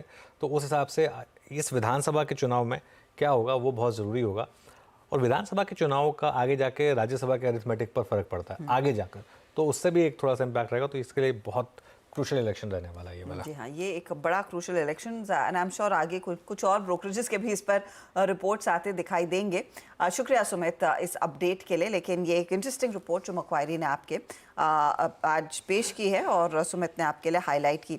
अच्छा अनुज, एक बार निफ्टी बैंक की चर्चा हो जाए। कंसिडरिंग वीक तो था, लेकिन 200 पॉइंट का करेक्शन अब बाहर ज़्यादा बढ़ने लगा है। ICICI HDFC के बियॉन्ड ये बिकवाली बढ़ती हुई। हजदा बिल्कुल, और 49,800 के आसपास का वो लेवल है जो हम बार बार ट्रैक कर रहे हैं, उस लेवल का बचाना ज़रूरी है, क्योंकि 49,800 एक्चुअली 49,600 है एग्जैक्ट लेवल तो, लेकिन 49,800 पर आपका 100 एक्सपोनेंशियल मूविंग एवरेज है, जिसको पूरे हफ्ते आपने पिछले 2 हफ्ते से बचाया है उसके लिए, और ये ऑप्शन बेस भी वहीं पर है। लेकिन मेरा ये मानना है कि यहाँ पर भी एक बार तो बॉटम लग चुका है। अब दिक्कत यह है कि जो फ्राइडे को फीलिंग आ रही थी कि अब ये इंडेक्स चलने को तैयार है, वो नेगेट हुई है। वो उसमें मैं विदाउट अ डाउट उसको थोड़ा सा डिसअपॉइंटेड हूँ राजा कि आज बैंक निफ्टी में फॉलो अप नहीं आया। देखते हैं कल आ जाए फॉलो थ्रू। बैंक निफ्टी में एक और दिक्कत हो जाती है कि मंडे ट्यूसडे वेंसडे को 3 बैक टू बैक एक्सपायरी होती है। मंडे को बैंक एक्स, ट्यूसडे को फिन निफ्टी, वेडनेसडे को खुद निफ्टी। खैर ये एक्सक्यूज़ नहीं है, लेकिन क्लियरली आज का सेशन डिसअपॉइंटिंग है बैंक निफ्टी के लिए फ्राइडे के मूव के बाद। अब अनुज, नॉर्मली जब हम निफ्टी बैंक एनालाइज करते हैं, HDFC बैंक अगर स्ट्रॉन्गर परफॉर्मर रहता है तो थोड़ा सा भरोसा और हौसला आ जाता है, लेकिन हम उस पर पहले भी चर्चा कर रहे थे, वो लार्जली एक ट्रेडर्स प्ले बन गया है, Traders play बन गया है। एक्स ऑफ HDFC बैंक, बाकी सिचुएशन कैसी है इस इंडेक्स की? बिल्कुल। एक और चीज़ जो हुई है, देखिए SBI का चार्ट देखिए, आपके PSU बैंक निफ्टी का चार्ट देखिए। आज सुबह से ये देखिए SBI, हमारी शो के शुरू में जब वो लक्ष्मण जी ने स्टोरी ब्रेक की थी, मैंने एक चीज़ बोली थी कि बस हो गया PSU बैंक होगा, आज का हो गया और वो डेलो पे आ रहा है। वो डेलो पर आ गए, वो बुक कर लीजिए। तो जो वीक था वो तो वीक है ही, लेकिन जो स्ट्रांग था वहाँ पे भी प्रॉफिट बुकिंग आ गई। इसके लिए बैंक निफ्टी में इशू क्या है ना, जिस दिन चलेगा ना सीधे 2000 पॉइंट चलेगा। अब तकलीफ क्या होगी कि कोई टाइम नहीं कर पाएगा उसको। तो मेरा व्यू अभी भी यही है कि बैंक निफ्टी में एक बार के लिए बिलीफ मान के चलिए कि बॉटम लग चुका है 49,800 का, वो आपका स्टॉप लॉस हो जाएगा। क्योंकि किस दिन बैंक निफ्टी 1500-2000 पॉइंट चलेगा वो आप प्राइसिंग कभी नहीं कर पाएंगे। तो बने रहें अभी के लिए। अभी भी बैंक निफ्टी में मुझे लग रहा है कि ब्रेकडाउन नहीं है, अभी भी साइंस है कि शायद हायर वापस एक बार लोअर लेवल पे बाइंग आए यहाँ पर। चलिए, let's hope for the best कि लोअर लेवल पर बाइंग आए। फिलहाल इस समय के लिए यहाँ पर मुनाफा वसूली बनती दिखाई दे रही है। चलिए कुछ और स्टॉक्स की बात करते हैं। न्यू एज कंपनियों पर आज फोकस था। शुरुआती कारोबार में आपको याद होगा हम जोमेटो मेंशन कर रहे थे और जोमेटो में आज बड़ा एक्शन रहा, 280 तक पहुंचा स्टॉक, लेकिन इस समय करंट लेवल्स इसके थोड़े से नीचे हो चुके हैं। 1% का करेक्शन देखने को मिला है। इस पर एक ब्रोकरेज रिपोर्ट आई, पेटीएम पर भी दरअसल एक ब्रोकरेज रिपोर्ट आई है। एग्जैक्टली क्या कह रही है ये रिपोर्ट, इसका एक चेक ले लेते हैं कंचन के साथ एक बार फिर। कंचन बताइए।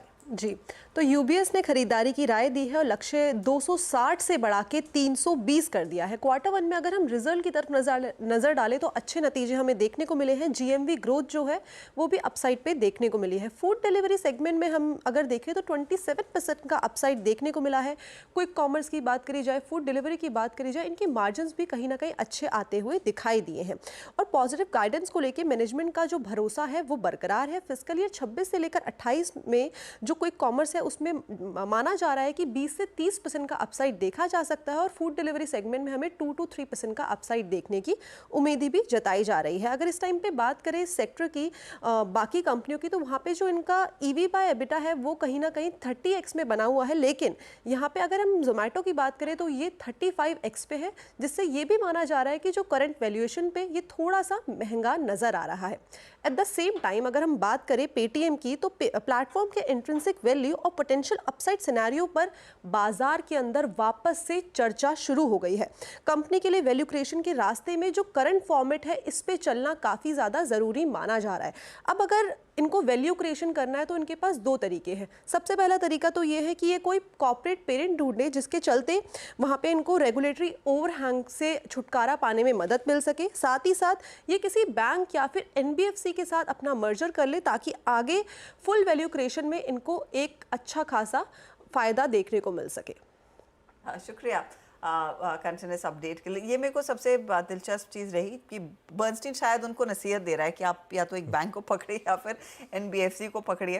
वहाँ पर कुछ वैल्यू अनलॉकिंग भी होती हुई दिखाई देगी और लार्जली आपके लिए जो रेगुलेटरी इशू बना है उससे भी थोड़ा सा छुटकारा मिलता हुआ दिखाई देगा। लेकिन देखिए यहाँ पर अगर कुछ एक स्टेक सेल होगा वो आई थिंक पेटीएम इनसाइडर का होता हुआ दिखाई देगा और उसके लिए खरीदार जोमेटो ने वैसे भी इंटरेस्ट दिखाया हुआ है।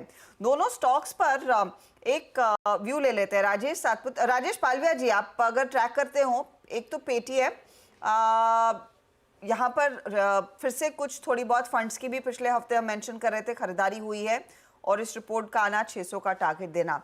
चार्ट्स पर क्या वाकई में कुछ इंप्रेसिव दिख रहा है पकता हुआ? तो देखिए, काफी बड़े करेक्शन के बाद स्टॉक में एक रिकवरी यहाँ पे आते हुए देखने को मिली है। जिस तरीके से पेटीएम के स्ट्रक्चर यहाँ पे वीकली चार्ट पे बनते हुए दिख रहे हैं, हमें लगता है कि यहाँ पे एक रिकवरी के साइन तो बिल्कुल बने हैं और हमें लगता है कि अब ये स्टॉक 550-555 के ऊपर अगर सस्टेन रहता है तो ये तेजी फर्दर यहाँ से एक्सटेंड होते हुए दिख सकती है। टुवर्ड्स 620 से लेकर 640 की तरफ स्टॉक बढ़ते हुए दिख सकता है। इस रिकवरी में स्टॉक वापस comfortably 20 day 50 day moving average के ऊपर भी सस्टेन होते हुए दिख रहा है।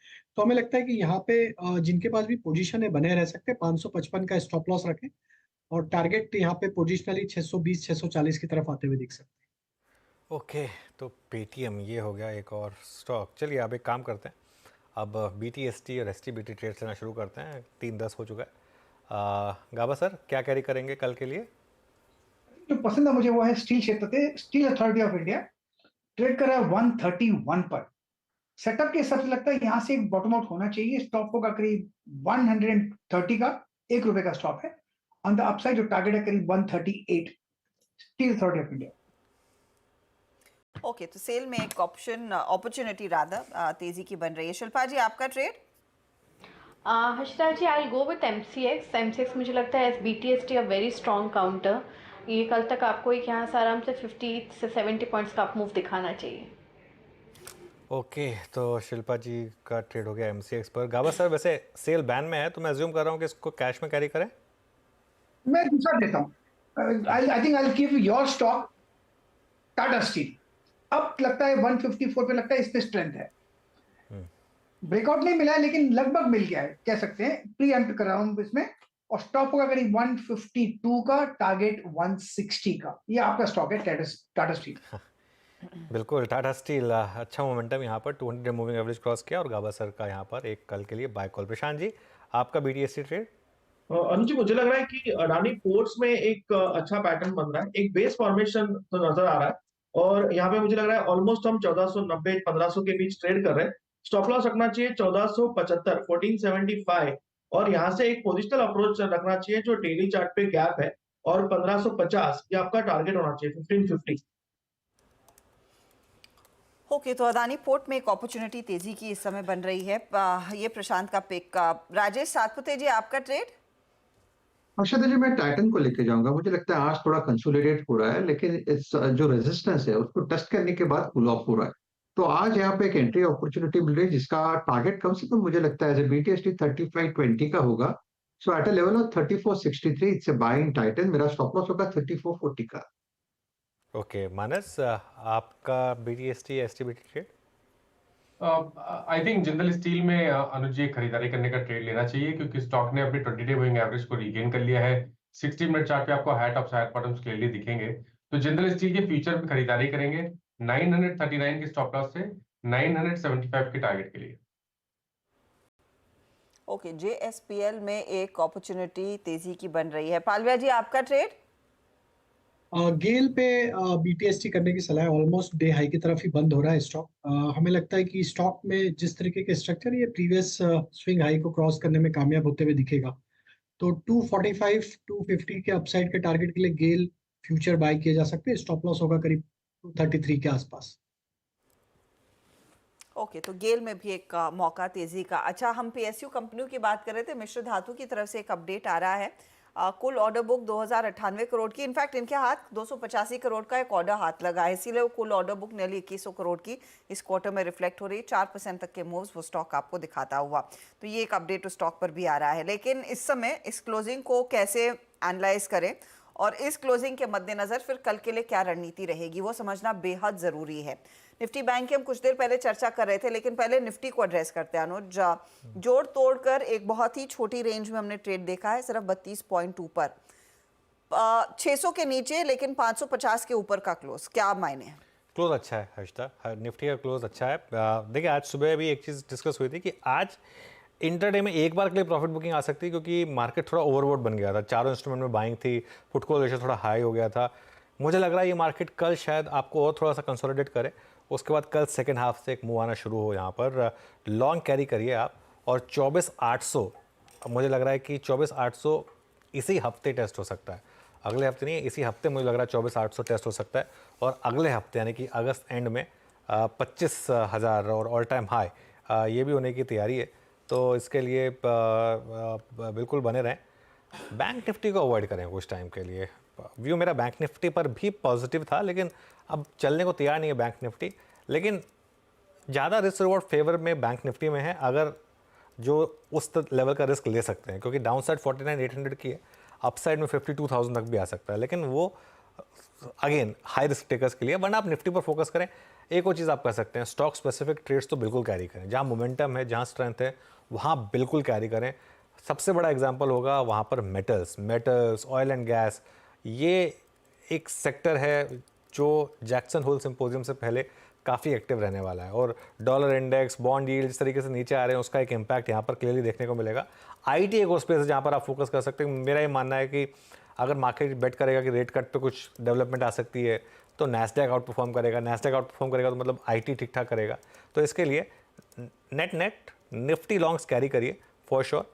और अब आपका स्टॉप लॉस है 24,400 सिस्टम में, और तैयारी करिए 24,800 और ऑल टाइम हाई की अगस्त सीरीज की एक्सपायरी तक। ओके, तो ये फिलहाल आपके लिए वो ट्रेड अगले हफ्ते 24,800 की तरफ चाल बढ़ती भी दिखाई देगी। आज भले ही एक थोड़ा सा शांत सेशन रहा हो, लेकिन ये एक नेगेटिव सेशन नहीं है। पॉजिटिव क्लोज एक तो देखने को मिल रहा है, और ऐसा कुछ बिगड़ा हुआ नहीं है या बदलता हुआ फॉर द नेगेटिव इस मार्केट में नहीं दिखाई दिया है। इस बीच पीटीआई के हवाले से एक अपडेट आता हुआ, ओएनजीसी का वियतनाम में तेल गैस प्रोडक्शन का करार बढ़ा है, अगले 16 सालों तक वो और बढ़ता हुआ दिखाई दिया। वैसे भी ये पूरा पॉकेट इनफैक्ट फेवर में रहा है। एक दो और ट्रेड्स आपकी स्क्रीन पर रखते हैं जाने से पहले, जहां पर एक अच्छा खासा मोमेंटम देखने को मिला है। मोमेंटम वाले ट्रेड पर मैं आऊंगी, लेकिन एक बार गाबा जी, ये एमएनएम को क्या हुआ? आप नई थार नहीं खरीदना चाहते हैं, उससे रूठा हुआ है स्टॉक, या फिर चार्ट पर कुछ और दिखने लगा है? अपॉर्चुनिस्टिक प्रॉफिट बुकिंग है और कुछ नहीं। बेसिकली चार्ट स्ट्रक्चर एमएनएम का ठीक है, और ये अपमू 2-3 दिन के लिए अपमू मिला था, ये शायद करीब 2950 तक जाना था, 3000 तक ये लेवल था, लेकिन आज थोड़ी प्रॉफिट बुकिंग आई है। सपोर्ट करीब 2700 के आसपास है, अगर 2700 बीच में आता है तो back to square one. Okay, वैसे फिलहाल 2700 के ऊपर ही क्लोज देखने को मिल रहा है, वो एक पॉजिटिव है। तो एक नॉर्मल साधारण प्रॉफिट बुकिंग, और उससे ज़्यादा इसमें कुछ नहीं पड़ना चाहिए। आईटीसी में हमने देखा है पिछले 10-15 मिनटों में कुछ करेक्शन देखने को मिला। आईटीसी आई थिंक कोई मेंशन कर रहा था आज सुबह में, आईटीसी आई थिंक सचिन ने मेंशन किया था। राजेश पालविया जी, आईटीसी ये 502 के आसपास का क्लोज, इनफैक्ट डे लो पर ही आ गया है। तो देखिए, आईटीसी में एक अच्छा मूव लास्ट वीक में देखने को मिला जरूर। आज हायर साइड से एक प्रॉफिट टेकिंग स्टॉक में देखने को मिली, लेकिन हमें लगता है कि अभी भी स्ट्रक्चर इसके पॉजिटिव है। अगर डिप में होल्ड आउट करता है करीब 495 496 की ट्रेजेक्टरी को, तो हमें लगता है कि वापस यहाँ से सपोर्ट बाइंग एक्शन आते हुए दिख सकती है। तो ये डिप का थोड़ा सा वेट कर ले, 495 के आसपास अगर ये स्टॉक मिलता है तो वहां पे वापस इसको एक बार रिव्यू करना चाहिए, वो एक अच्छा सपोर्ट है वापस से इसको बाय करने के लिए। बिल्कुल, सुबह ऑल टाइम हाई लगाया इसने, लेकिन उसके बाद कोलैप्स हुआ स्टॉक और अब डे लो पर आया आईटीसी। चलिए अब आपको बैन का अपडेट बता देते हैं। स्टॉक्स जो बैन में जाने की तैयारी कर रहे हैं, सबसे ऊपर बिरला सॉफ्ट सुबह बैन से बाहर आया, वापस बैन में जाने की तैयारी। बलरामपुर चीनी बैन में जाने की तैयारी कर रहा है, 105% पोजीशन है यहाँ पर। और हिंदुस्तान कॉपर 99% के करीब पोजीशनिंग यहाँ पर हो चुकी है, तो ये भी बैन में जाने की तैयारी कर रहा है। बैन से बाहर जो स्टॉक्स आ सकते हैं उनमें बायोकॉन 80% पोजीशन यहाँ पर, तो बॉर्डर लाइन केस है। और इंडिया मार्ट 82%, दोनों बॉर्डर लाइन है एक्चुअली, 80% के नीचे आना होता है बैन से एग्जिट करने के लिए। चलिए मार्केट ब्रेथ आपको बता देते हैं। वीडियो सबसे छुट्टी पर हैं तो ये रिस्पॉन्सिबिलिटी मैं लेता हूँ। मार्केट ब्रेथ आपकी स्क्रीन पर आएगी, और आज ध्यान रखिएगा, अब हम एक्सपायरी के काफ़ी करीब जा रहे हैं, तो ये वाला जो मामला है इसमें काफ़ी आपको लॉन्ग अनवाइंडिंग और शॉर्ट कवरिंग दिखाई देगी, जो क्योंकि अगले सीरीज में पोजीशनिंग हो रही है। लेकिन ये बुलिश है फिर भी, क्योंकि 43 लॉन्ग, 77 शॉर्ट कवरिंग, 34 शॉर्ट और 27 लॉन्ग अनवाइंडिंग। जहाँ तक लॉन्ग बिल्डअप है, सबसे ऊपर वोल्टास, फिर ग्लेनमार्क फार्मा, हिंडाल्को, नैल्को और श्रीराम फाइनेंस। तो क्लियरली आप देख सकते हैं काफ़ी मेटल नेम्स यहाँ पर हैं। शॉर्ट कवरिंग यहाँ पर हुई है पिरामल एंटरप्राइजेस, हिंदुस्तान कॉपर जो बैन से बाहर आया था, वेदांता, टाटा स्टील और गेल। तो काफ़ी कमोडिटी नेम, इनफैक्ट 10 में से 7 कमोडिटी नाम है। शॉर्ट बिल्डअप कहाँ पर है? Pi industries, Gujarat gas, Bajaj auto, max financial और चोलामंडलम में। और लॉन्ग अनवाइंडिंग प्रॉफिट बुकिंग जहाँ पर हुई है उनमें सबसे ऊपर महिंद्रा एंड महिंद्रा, काफ़ी चला हुआ स्टॉक। उसके अलावा आईसीआईसीआई लॉम्बार्ड, जुबिलेंट में भी काफ़ी शानदार मूव्स आए थे।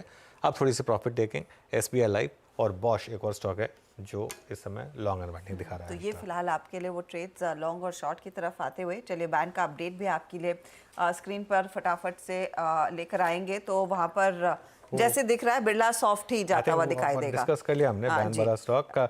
अब एक दो स्टॉक्स और डिस्कस कर लेते हैं हर्षिता, जहाँ पर अच्छे मूव्स आ रहे हैं। मेरे ख्याल से ट्रेंड देखिए आप वापस, ट्रेंड में फिर 3% का मूव।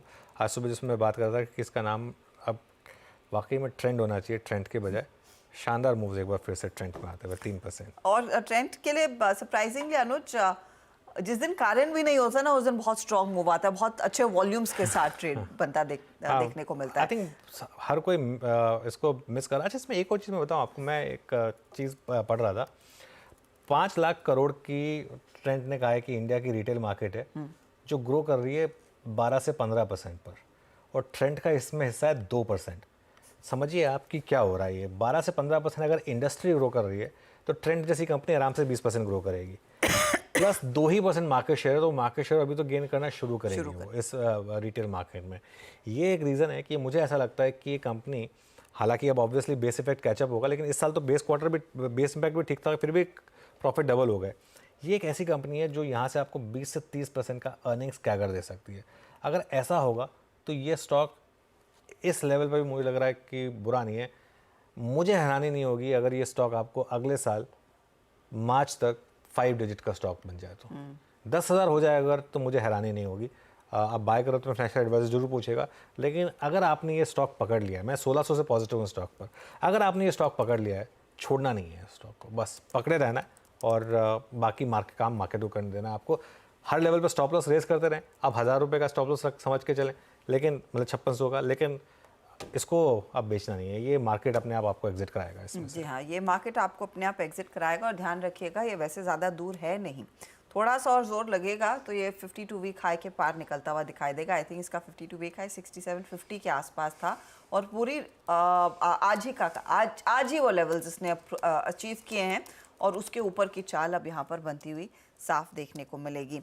चलिए अभी भी, लेकिन देखिए 10-8 मिनट बचे हैं ट्रेड के। टाटा स्टील जाते जाते एक बार फिर से रिविजिट करेंगे, इस पर एक कॉल दिया था अनुज ने, इनफैक्ट इसको मेंशन किया था, गावा साहब ने भी कहा 3% ऊपर है, ये कल के लिए एक ट्रेड कैरी होता हुआ दिखाई देगा, वहाँ पर एक अपॉर्चुनिटी क्लियरली बनी हुई है। मानस इंडिया मार्ट 2813 पर आज पॉजिटिव क्लोज है, तो कुछ शॉर्ट कवरिंग के संकेत बने हैं, लेकिन क्या ये प्रॉमिस कर रहा है कि यहाँ से अब इसकी चाल और मजबूत हो सकती है? बिल्कुल मजबूत हो सकती है, क्योंकि देखिए कल साइन मिल गए थे शॉर्ट टर्म बॉटम के। आज स्टॉक ने मॉर्निंग में 20 डे मूविंग एवरेज को रिगेन किया बेहतर वॉल्यूम्स के साथ। अगर आप डेली चार्ट में देखेंगे तो हाई टॉप्स हायर बॉटम्स का कंफर्मेशन है, जिसके टारगेट 3000 से लेकर 3050 के आसपास के आते हैं। तो करंट लेवल से भी 200 रुपए का आपको देखने को मिल सकता है, और अगर आप करंट लेवल्स पे खरीदारी कर रहे हैं तो आपको स्टॉप लॉस 2774 का लगाना है। 2774 का स्टॉप लॉस लगाकर इंडिया मार्ट के भी दरअसल तेजी को राइड करें। अच्छा, बाय द वे ये इनफैक्ट मिस हो गया मुझसे, ये बैन का हिस्सा है, तो मानस आपके डिलीवरी की तरफ ट्रेड सजेस्ट करेंगे या फिर अवॉइड करें? फिर मेरे ख्याल से यहाँ पर आप एक कैश में ट्रेड बिल्कुल ले सकते हैं, क्योंकि यहाँ पर शॉर्ट टर्म बॉटम बना है, तो शायद 200-250 रुपए का आपको जरूर देखने को मिल जाएगा। ओके, तो ये एक डिलीवरी लायक ट्रेड भी आपके लिए साबित हो रहा है। एनटीपीसी, आई रिमेंबर आज सुबह में जतिन गेडिया ने मेंशन किया था, क्लोज होते होते एनटीपीसी में थोड़ा सा एक्शन तेजी का बन रहा है, करीब 1.25% ऊपर 403 के लेवल्स पर ये ट्रेड जाकर क्लोज हो रहा है। इनफैक्ट एनटीपीसी देखिए, कोल इंडिया देखिए, ओएनजीसी देखिए, ये कुछ पीएसयूज हैं जिनमें रुझान खरीदारी का बना है। शिल्पा, इनमें से किसमें ज़्यादा कॉन्फिडेंस दिख रहा है? यहाँ पे अगर हम लोग बात करेंगे तो डेफिनेटली ओएनजीसी टॉप्स की मुझे लगता है यहाँ पे सबसे ज़्यादा अच्छा स्ट्रेंथ है, मोमेंटम है। 350 इसके इमीडिएट टारगेट्स है, यहाँ पे सपोर्ट 320 पे है, तो यहाँ पे थोड़ा डिक्लाइन भी मिलता है, तो भी आप यहाँ पे 320 के स्टॉप लॉस से ओएनजीसी में लॉन्ग रह सकते हैं। ओके, चलिए एक और ट्रेड प्रीएम्प्ट करने की कोशिश करते हैं, पर औरोबिंदो फार्मा लेकर आइए। आई थिंक सबसे कंसिस्टेंट परफॉर्मर रहा है पिछले कुछ महीनों में औरोबिंदो फार्मा। यहाँ पर 1521 का भाव। मानस, एक बार जरा चार्ट देखिए औरोबिंदो फार्मा का, क्या लग रहा है ये फ्रेश हाई लगाने को तैयार है स्टॉक? देखिए 3-4 दिन पहले की बात है जब स्टॉक ने एक फ्रेश ब्रेकआउट चार्ट भी दिखाया था, 1500 रुपए के ऊपर निकला, लेकिन उसके बाद वहां पर फॉलो बैक देखने को नहीं मिली, लेकिन कंसोलिडेशन दिख रहा है, और ये कंसोलिडेशन 10 और 20 मूविंग एवरेज के ऊपर हो रहा है। मेरे ख्याल से पोजीशन में बने रहना चाहिए, 1450 के स्टॉप लॉस से पोजीशन में बने रहिए। जो ब्रेकआउट देखने को मिलेगा अगर 1530 के ऊपर, तो आपको 1650 तक के स्तर औरो फार्मा में देखने को मिल जाएंगे। औरो फार्मा एक इंटरेस्टिंग मकाम पर आता हुआ, यहाँ पर एक अच्छा खासा इजाफा। इनफैक्ट औरो फार्मा के साथ डॉक्टर रेड्डीज एक बार फटाफट से देख लीजिए, डीवीज लैब देख लीजिए, वहाँ पर भी थोड़ा सा ट्रैक्शन देखने को मिला है। इन दोनों में कोई फॉलोअप की गुंजाइश है पालविया जी? जी नाम डॉक्टर रेड्डीज की मैं बात कर रही हूँ। तो डॉक्टर रेड्डी और बाकी फार्मा स्टॉक्स में भी एक बाइंग इंटरेस्ट तो बना हुआ है। डॉक्टर रेड्डी अब 20 डे मूविंग एवरेज के ऊपर सस्टेन होते हुए दिख रहा है, और ओवरऑल स्ट्रक्चर बुलिश है। हमें लगता है ये स्टॉक अगर 68-60 के ऊपर सस्टेन रहता है, तो यहाँ पे नेक्स्ट ये जो बनते हुए दिख रहा है, ये 69, 80, 67,000 की तरफ भी बढ़ते हुए दिख सकता है। तो डॉक्टर रेड्डी में बने रह सकते हैं, ट्रेड को कैरी किया जा सकता है बीपीएससी पॉइंट ऑफ व्यू से। Okay Harshita, meanwhile bank Nifty जो 200 पॉइंट नीचे था अब 100 नीचे रह गया है। तो बैंक निफ्टी में एक पिछले कुछ मिनटों में अच्छी कवरिंग आई है, जो मेरा मानना ये है कि एक अच्छा इंडिकेटर है आपके लिए। उसके अलावा TCS भी डे हाई पर बंद हो रहा है, वहाँ पर भी मूव्स थोड़े से अच्छे आने शुरू हुए हैं। तो एक कॉम्बिनेशन जो है मार्केट के लिए अच्छा है कि बैंक्स भी डे लो पर नहीं बंद हो रहे हैं और कुछ सेलेक्ट IT पॉकेट्स यहाँ पर अच्छे मूव्स आ रहे हैं। तो ये एक दो स्टॉक्स हो गए। उसके अलावा एक और स्टॉक जो अभी मेरे रेडार पर आया था, हाँ इन्फोसिस। एक बार इन्फोसिस लेकर आई, क्योंकि सुबह से बात हमने TCS की करी है, लेकिन इन्फोसिस में अच्छा मूव है आज करीब पिछले 1 घंटे में। और स्टॉक जो टर्न अराउंड हुआ है इंट्राडे में वो है HDFC बैंक। एक बार HDFC बैंक का इंट्राडे चार्ट रखिए स्क्रीन पर, और HDFC बैंक ग्रीन में आया। ये देखिए क्या शानदार रिकवरी लोअर लेवल से। एक बार इसकी रिकवरी फ्रॉम लो प्ले करेंगे जरा, कितना था इसका लो? 1623।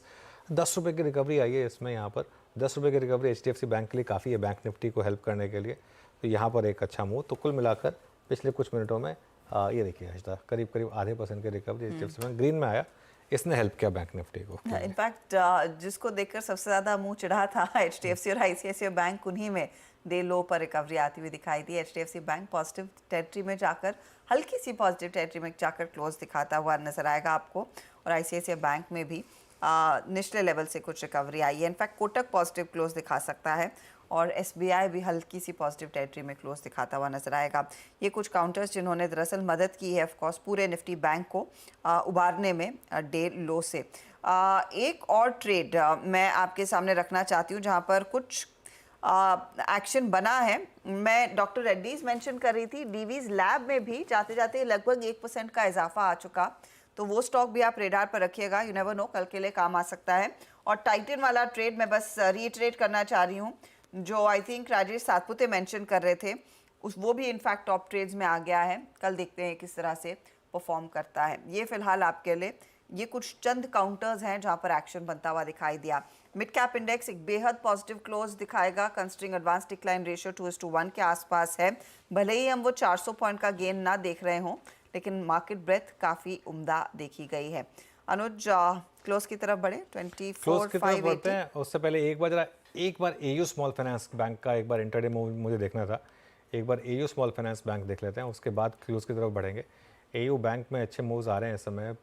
मानस वेरी क्विकली अगर इस पर एक चार्ट चेक दे सके AU बैंक पर तो देखिए केवल एक BTST कॉल ले, बहुत लंबे नजरिए के लिए नहीं। 312 का स्टॉप लॉस लगा के खरीदारी करिए। 340 तक के टारगेट पॉसिबल है। माफ करिए 640 तक के टारगेट पॉसिबल है और 611 के स्टॉप लॉस लगा। ओके, तो 640 तक के लेवल्स देखने को मिल सकते हैं। अचानक वो तेजी बनी है, एक टाइमली इनफैक्ट इस पर पर्सपेक्टिव आता हुआ 620-21 के आसपास का क्लोज, और कल के लिए 640 की तैयारी बनती हुई साफ देखने को मिलेगी। आखिरी 1 मिनट अनुज। बिल्कुल आखिरी 1 मिनट, और मार्केट में अच्छी क्लोज करीब 24,576 पर। मैं अच्छी क्लोज बार बार इसलिए कह रहा हूँ क्योंकि 400 पॉइंट की रैली के बाद ग्रीन में बंद हो जाना ही पॉजिटिव है। और इवन बैंक निफ्टी जो एक समय पे 200 पॉइंट डाउन था, अब फाइनली सिर्फ 90 पॉइंट के लॉस के साथ बंद हुआ। लेकिन ये इंडेक्स देखिए आप, ये जो मार्केट का लीडिंग इंडेक्स है निफ्टी IT 1% ऊपर, ये अपने आप में एक बहुत बड़ा पॉजिटिव है। मिड कैप इंडेक्स में भी ठीक ठाक तेज़ी थी, स्मॉल कैप इंडेक्स में भी ठीक ठाक तेज़ी थी, और एडवांस डिक्लाइन आएगा आपकी स्क्रीन पर। 1800 बढ़ने वाले शेयर, 600 गिरने वाले शेयर। स्मॉल कैप इंडेक्स 0.2% ऊपर था। इस पर ध्यान दीजिए, यहाँ पर शानदार तेज़ी है। चलिए आप सेक्टोरल बेट लेकर आते हैं। आज सुबह जब हमने शुरुआत की थी तो सारे सेक्टर मोर और लेस ग्रीन में थे। By the end of it सिर्फ एक ऑटो को छोड़ दें जहाँ पर थोड़ा सा एक इम्पैक्ट था 1% के करीब का, बाकी सारे सेक्टर मोर और लेस ग्रीन में थे। बैंक्स और फाइनेंशियल्स थोड़े से सॉफ्ट थे।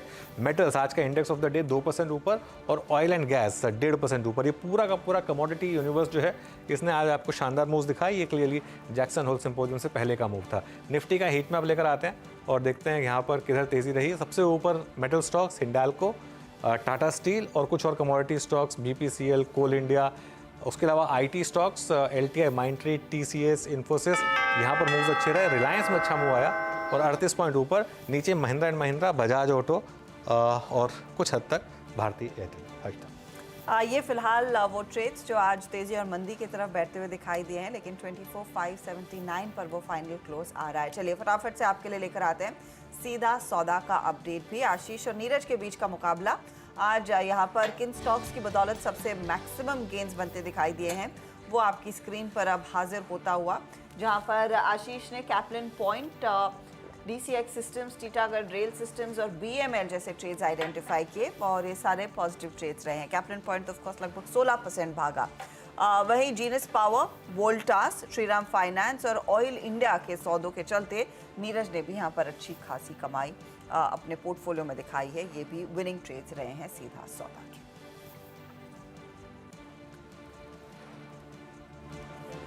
चलिए इसी के साथ ये रही सोमवार की चाल। हफ्ते की बस आज शुरुआत देखने को मिली थी, थोड़ा सा कंसोलिडेशन ही सही, लेकिन पॉजिटिव क्लोज मार्केट ने दिखाया है। अनुज और मैं आपसे लेंगे इजाजत, लेकिन कल सुबह ठीक 7 बजे या फिर 6:57 पर हमारी टीम फिर से आपसे रूबरू होगी, जहां हम बात करेंगे नए ट्रेंड्स, नई खबरें और ऑफ कोर्स नए सौदों की। आप खबरों के सिलसिले के लिए बने रहिएगा CNBC आवाज के साथ।